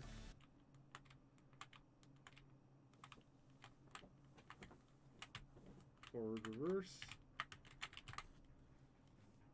Very cool, right? We've got a player that we can control and we can do stuff with. Now, make the vehicle rotate instead of slide. So if you watch that sliding movement, it was kind of, well, it's sliding, it's not turning, right? Let's just look at it again. So as we're playing this, it's just sliding to the side. Even when we move forward, we're just kind of, which isn't very realistic. I mean, this feels like those old 80s arcade games, which I love, by the way. What was really cool is on that last, if you watch that last stream with Tom Winkley, who has probably forgotten more about Unity than I'll ever learn, just very, very knowledgeable. And he talked about the concept of like, so right now we have this scene and we're moving this player around the scene. You can see it there in the scene view. We're just moving this around, and he was talking about some of the advantages of keeping the player still and moving the scene around it. He was talking about that in the context of a 2D game, but I think it's a really interesting concept that, you know, your controls could be controlling the entire environment. So to do the flip side of that with this would be for us to be writing controls to move this road and move the obstacles with the road. You know, we could do that the same way we did the camera, and actually moving the road as the vehicle sits here. It's an interesting concept. It's just something to think about, that there are just multiple ways to do these kinds of things. And it's weird with Unity, like the more I learn, which is not very much, the more I realize how much there is to learn. And it's like Tom was telling me, there's people that, you know, their entire career is based around physics and movement or sound or whatever. You know, there's just a lot to this world, but it's so fun to play with. And it's really cool that, you know, you can go in here in a couple hours and make a game where you can move this truck around and hit obstacles. It's really cool. So let's make it rotate instead of slide. And what there, instead of transform, translate, we're just going to do a rotate. So what that's going to do is it's going to rotate that little truck around to give it the illusion. You know, it's still going to change the direction that it's going, but it's going to give that kind of illusion. So let's just jump in and do that. Oh, we're right here. We're here already. So instead of transform, translate, which is what we did here, we are going to do transform, rotate. We'll do a vector 3 dot up, and then say turn speed times horizontal input times time dot delta time. Cool. Now before we delete that completely, we'll just comment it out to make sure this works. Now we've saved it, done See any errors? Let's pop open Unity. No errors. Let's press play. Now that looks a lot more realistic. And it's still changing the position of the object, it's just doing it in a more realistic way by rotating it.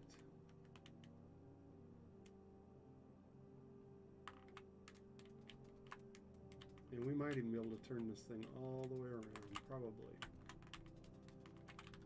Not a great turning radius.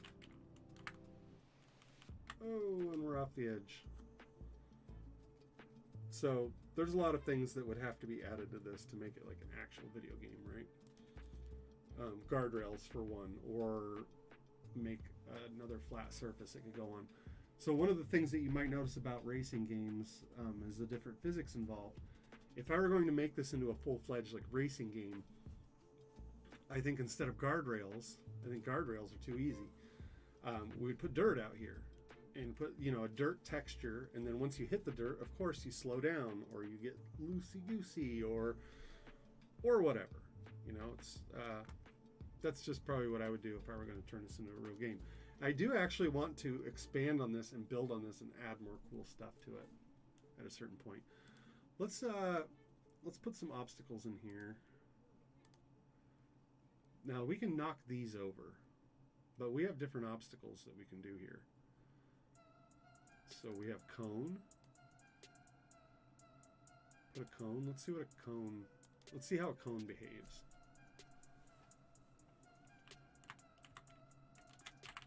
Back it up a little bit. Oh, I backed it up too far.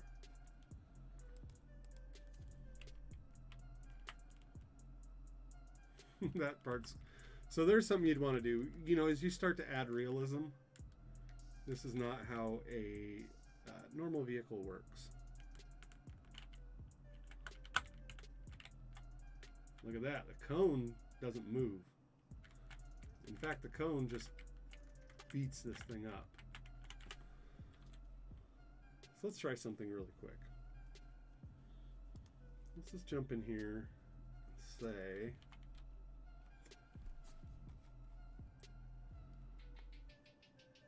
where speed is.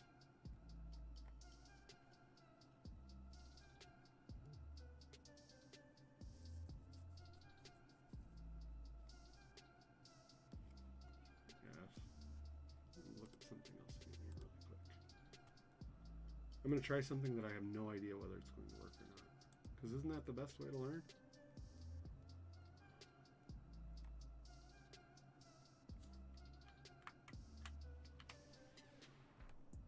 So we can get some of these properties. Lighter.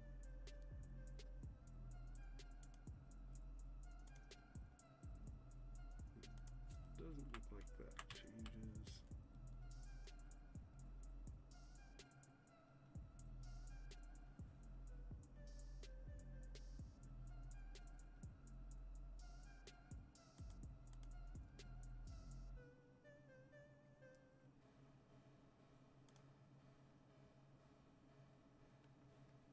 So I'm trying to remember where I saw those properties. Transform, materials lighting. Oh, there it is. Info. So I wonder if I can just make a call to info.speed. Or something like that. Now, if you're watching this and you know way more than me about Unity, you probably know exactly how to do what I'm going to try to do here.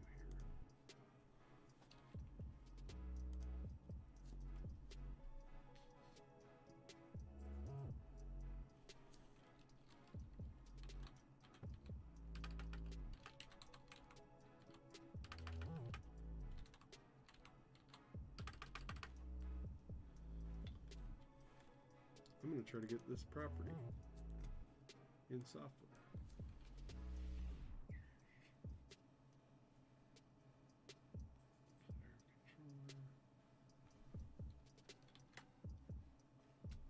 Now our player's name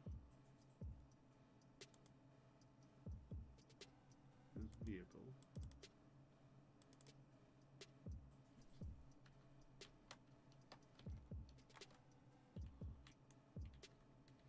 And as you can see, it's actually floating above the ground a little bit. Let's move that thing.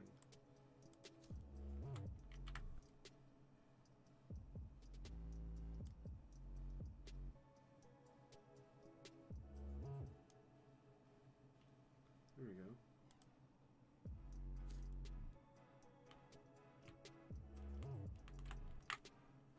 Perfect.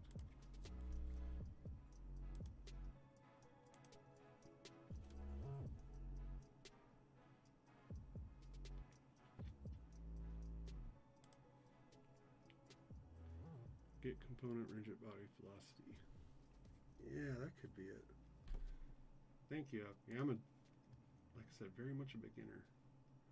Oh, and we've gone through the tutorial here. They do a little thing where you can clean up the code, and the hierarchy, and then yeah, that's pretty much it for this little truck thing. So now I'm just kind of goofing with it.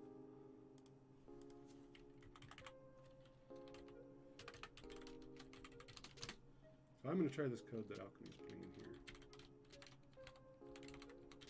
I've never used get component before.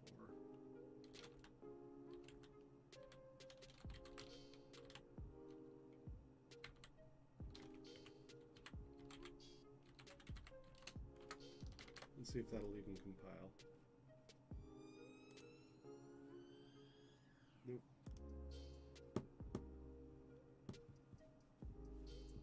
No.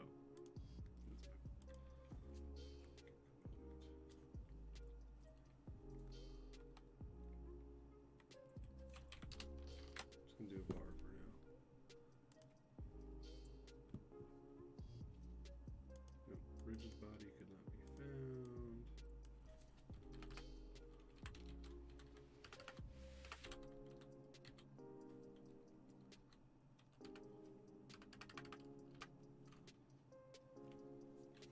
I'm just going to check out get component in Unity.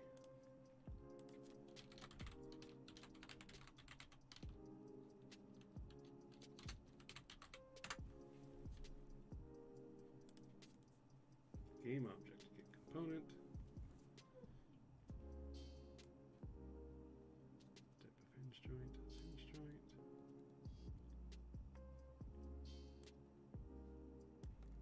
That looks like game object, get component.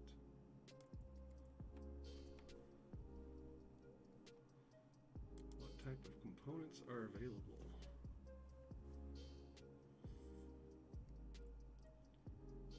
Transform.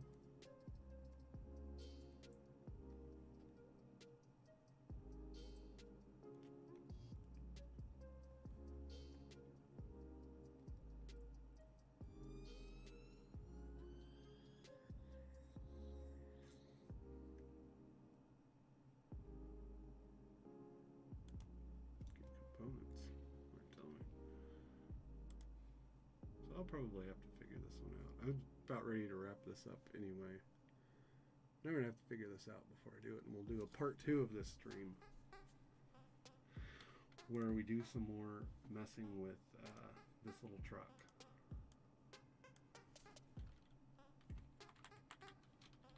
See, I'm not really sure. I'm going to read this. Alchemy says, every one of the items on your game object is a component, such as a transform, in this case, rigid body or mesh renderer.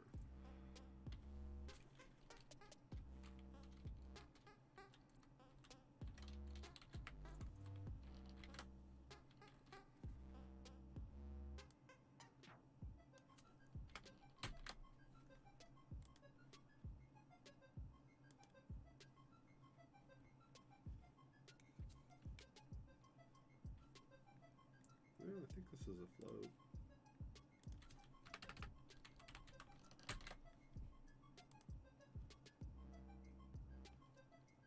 Nope. That's all right. I am going to learn a little bit more about Unity before I try to attempt that. But what I wanted to do is just check if this object is moving before doing the steering thing. So that'll be on my to-do list to learn how that works. But I want it so if you go like this, it doesn't do anything. But if you move, it does.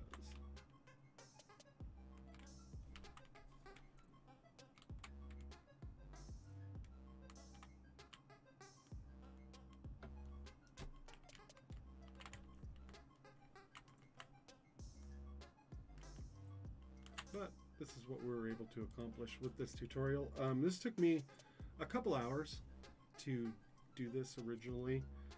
Go through and watch the videos. It gives you a lot more kind of in-depth perspective on how this thing works. Let's see, my prop barrier, prop cone. That's the one that I wanted to move. A little farther out so we can try to hit it. Let's see. Just show off some of the kind of built-in physics that we've got in this thing. Boom! Crunch. We're out of here. So here are the things that I'm going to research. So I think I'm going to shut this down, have some dinner. Actually, I haven't even checked. Is dinner even here? It is. So I'm going to get checked, have some dinner. But here's one of the things I want to do next time. I'm going to redo, or not redo, but do a second part of the stream, I think, where we'll just go in and modify this truck and all these things. One of the things I want to do is, so as we're playing it, I'm going to grab the speed. So that's what I'm going to figure out, because I don't know very much. Like I said, I'm very much a beginner at this. I'm going to figure out how to grab properties off of this player. So what I want to do is make sure that the speed is something before it rotates. And maybe, if we wanted to get fancy, we could put a curve on that too, so that it rotates more and faster. Like it rotates at a higher rate if you're going faster. So it's more like a real car. So if you're going forward and you're going barely whatever, it's going to turn, you know, at this rate. But if you're going super fast, we want it to turn at a faster rate. So I'm going to do that. I'm going to figure out how to grab properties from this and make sure that the truck is going like in motion, basically, if greater than 0 type of thing. Make sure it's in motion before you can turn, so it doesn't rotate like this. The other thing I want to do is, if the truck is upside down, it can't move, because if you hit this thing, I noticed when we did this earlier, like when it gets upside down, you can still control it and move it just like normal. Right now it's almost there, almost upside down. Actually, I didn't manage to find a very weird state for this thing. I don't want to make it so when it's upside down it can't move. Like none of the controls work when the vehicle's upside down, because that'll make it a little more realistic, right? So try this one again. Bonk. There we go. Now it's upside down, I can still control it. When it's in the air, I can still control it.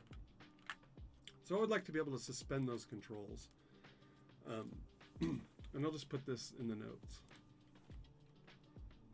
Our famous to-do, right?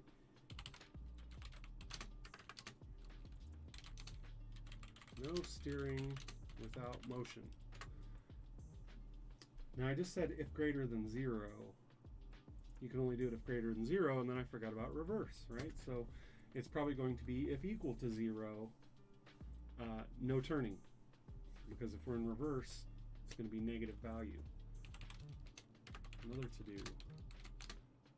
No controls when upside down airborne. So I want to make it so that if you jump the truck, we'll just maximize this thing here. And anyone that's in the chat, if you want to throw some ideas here too, of things we can do to do. I'm just putting these in for me. Learn how to grab properties from object. And then I'm going to do the no steering without motion. So we've got to be moving, got to be doing things. And Alchemy just said, try moving the car with rigid bodies, add force instead of translate. That's interesting. I'm going to do that. We're going to do that right now.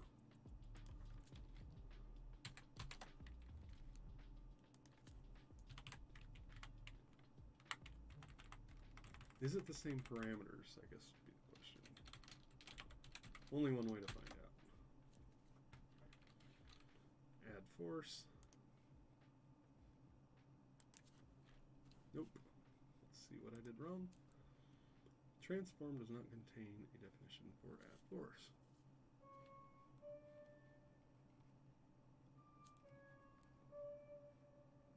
So let's go back here and check really quick. I don't seem to have autocomplete with this, which I probably don't have it set up properly.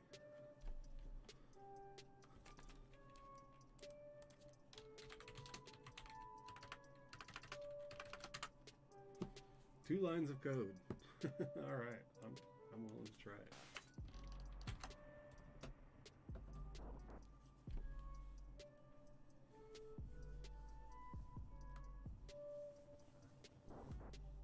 Oh, looks like the chat's updating.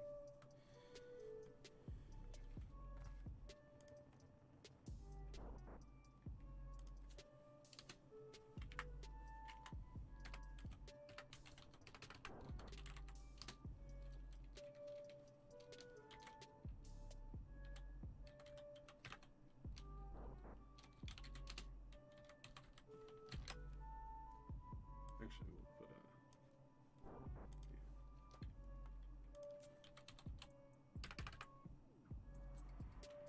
in your start method, let's get component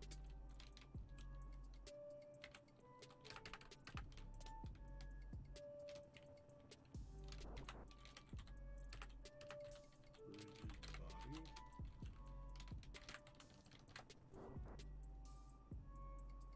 So far so good. Unity.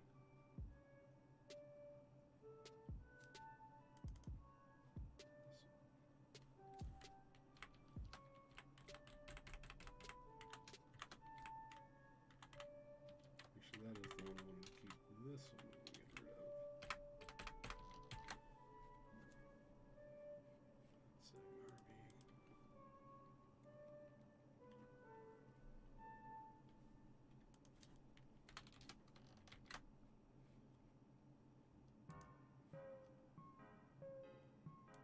Still can't find that rigid body for some reason.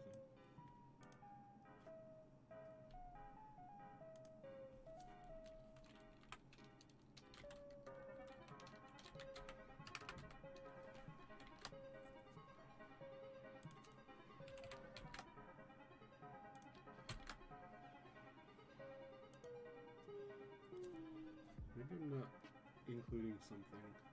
It seems like if this is part of the mono behavior. Yeah, I've got using systems collections, generic, and Unity engine. And earlier I was looking at this. And yeah, this inherits from object. That's interesting.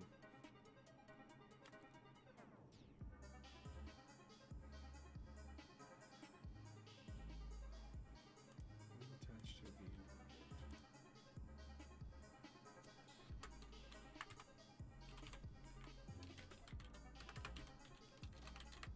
I probably don't have something set up properly here. If I had to guess.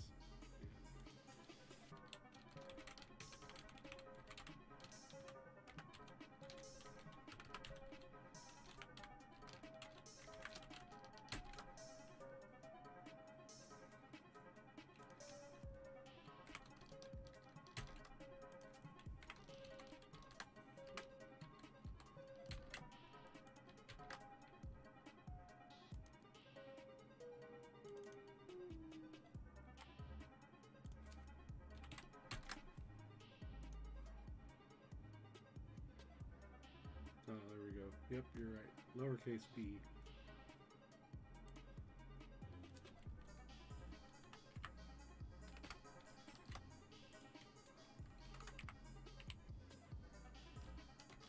But the add force thing.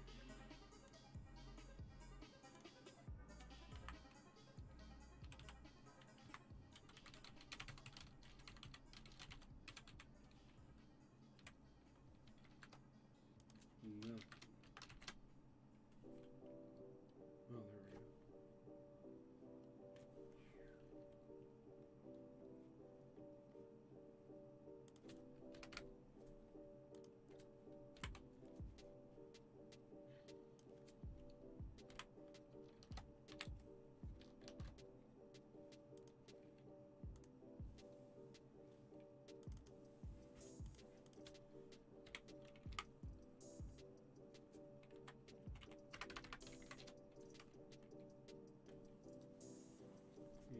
Force.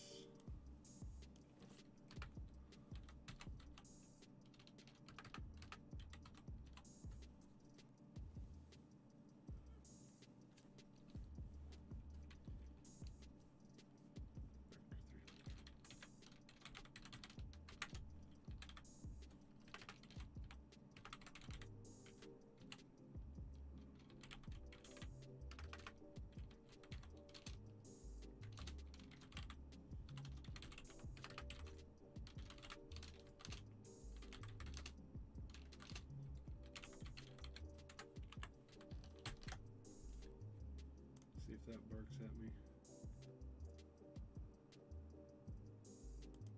I wonder what that means. It should not be capturing when there is a hot control.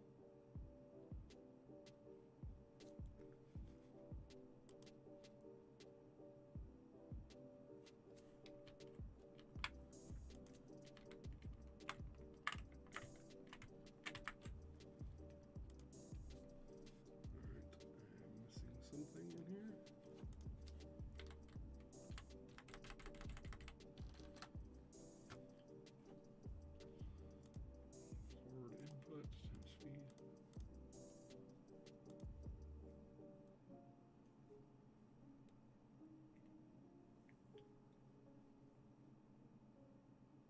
I think it still has to be,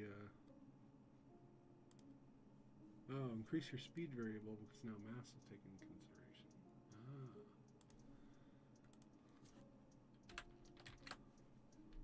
We'll just go big with it. Go big or go home.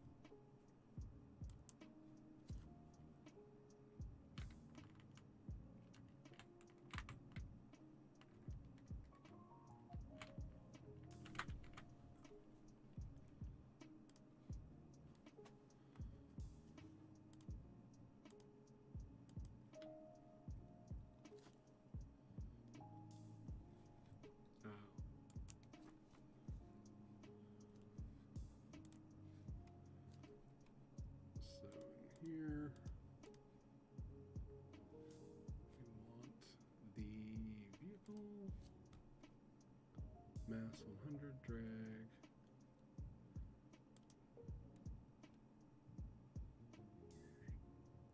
There it is.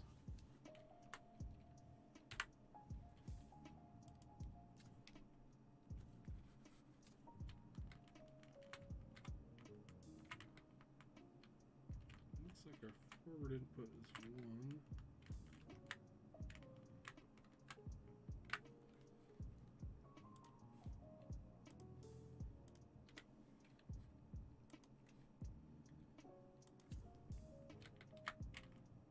Oops.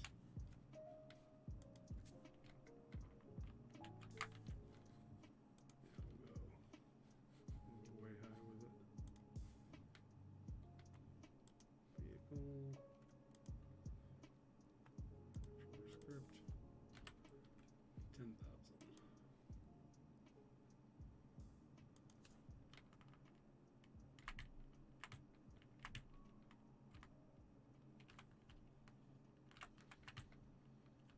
Yeah, so I don't think it's assigning that value. Rigid body here. This is getting our component of rigid body.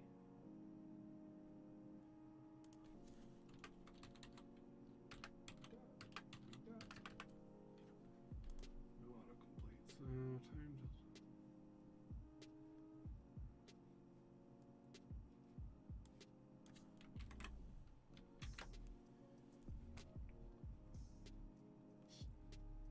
Start this thing out at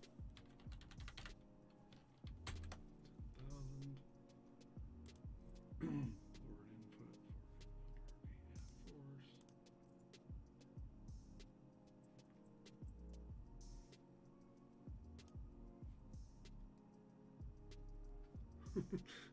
Autocomplete would be crazy useful.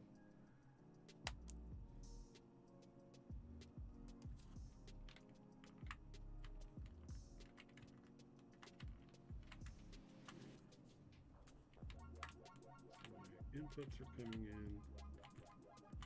Forward input. And I can see vehicle, game object, vehicle, rigid body.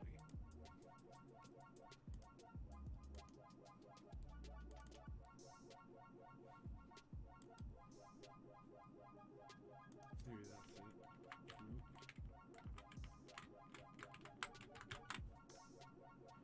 Nope.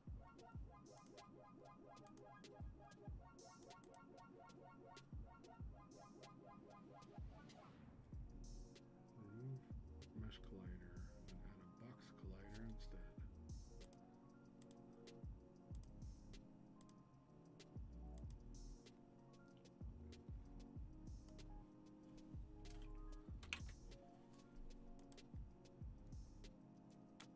Collider, material.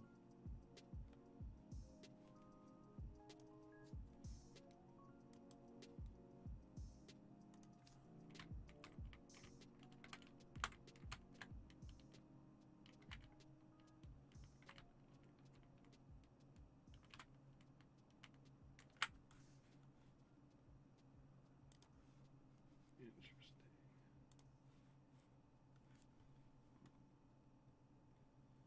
Mass, no drag, ingot drag.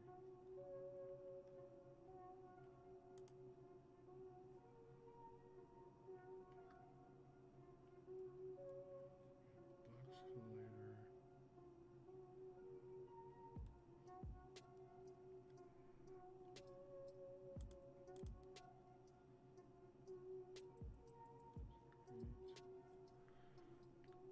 Yeah, I'm not really sure.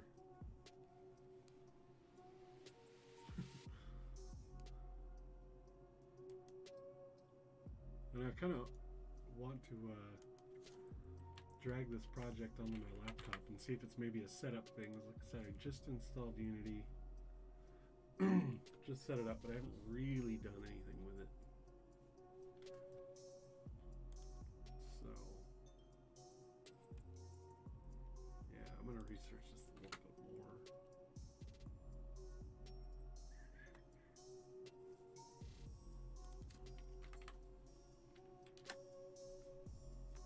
But I definitely appreciate the help.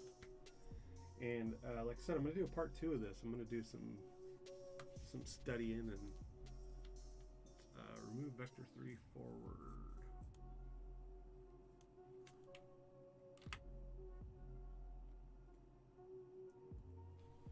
All right.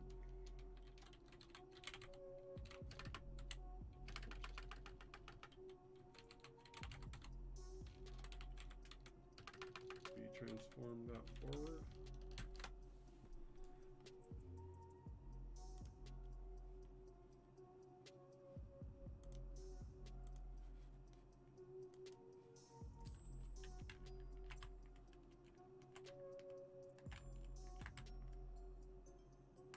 Oh, this is actually working though. I can see it's changing the speed.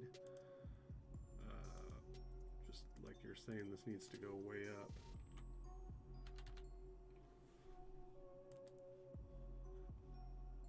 I did see that it was changing the speed. There we go. Holy moly. So maybe not that much.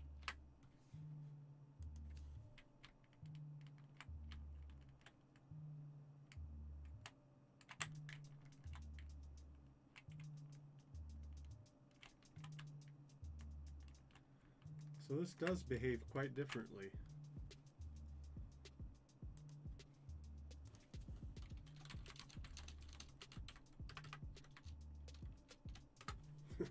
That was awesome. Yeah, you can feel the acceleration with it, and yikes. You can feel the acceleration, and then the collision after it happens is a lot more realistic. It's like thunk, and then that's like actually what a real vehicle would do instead of the endless movement.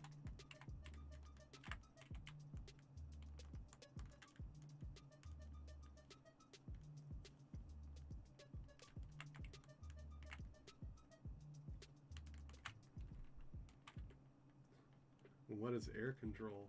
Like after I'm up in the air.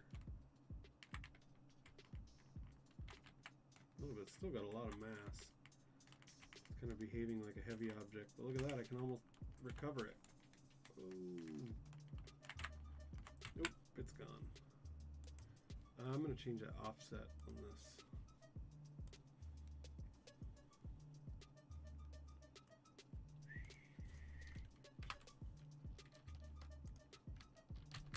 So the camera's a little farther back.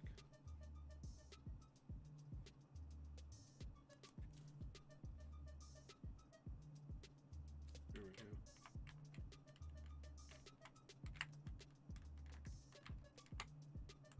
Yeah, there's definitely a lot of different physics in here, so I'm going to do some more research on what you just had me do. Because yeah, now we're sliding, there's all kinds of stuff in here that's added.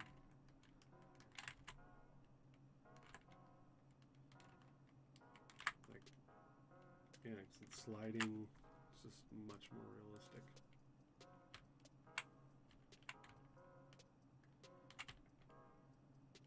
There even seems to be some squatting of the suspension, which is probably built into the object.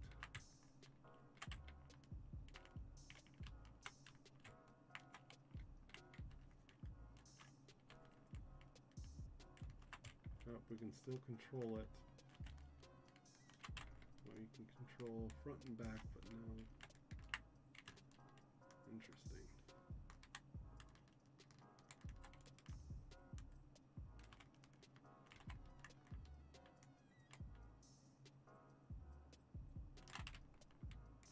Very cool.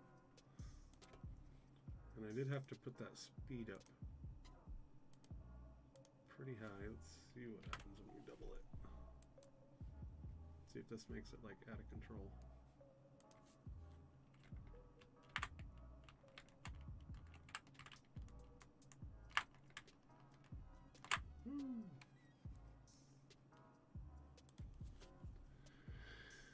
So now you can add relative force and check angular velocity and do many of the things you wanted to do. Look into through the rigid body. Awesome. Yeah, because that would be kind of cool to check the velocity, see if it's upside down, see if that's...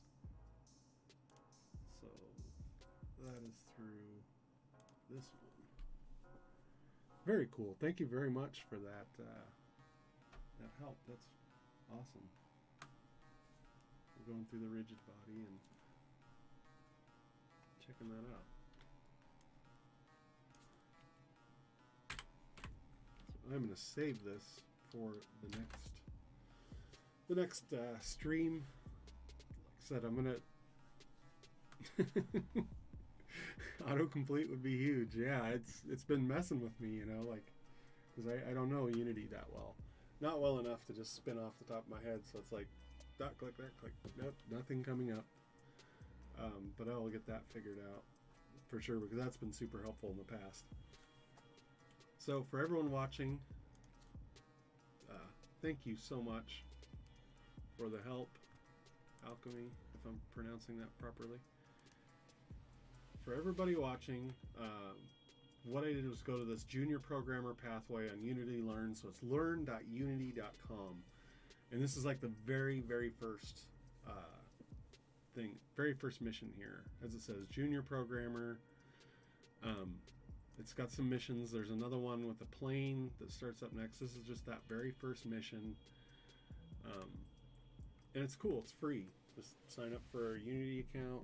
Click on it. Go to Unity, learn.unity.com. I'm going to mess with this some more. This is really cool.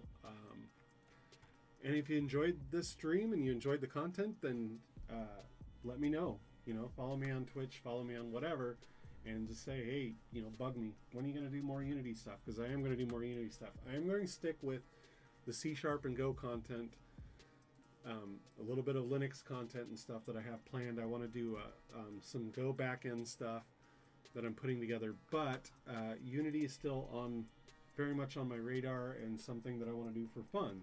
Like I said, this Friday night, just for fun type of stream, and I think it's really cool.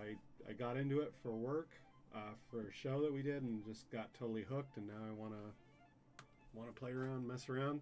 I'm not ready to build a game yet, but I can do stuff like this like all day. Playing around with these little vehicles. This would be kind of cool to turn into a drag racing game, so I'm really into drag racing. Absolutely love drag racing, so it'd be kind of cool to get into that someday, but and build a drag racing game. Because all of these different, I mean, there's a ton of different variables that you could change. You could build your own car and then race it against the machine, the computer, whatever. It'd be pretty fun. But thank you everybody for watching this. I will be back next week for sure. And I'm probably going to do some more Unity next week, if I had to guess. So yeah, thank you everyone for watching, and we will be doing some more of this soon, for sure.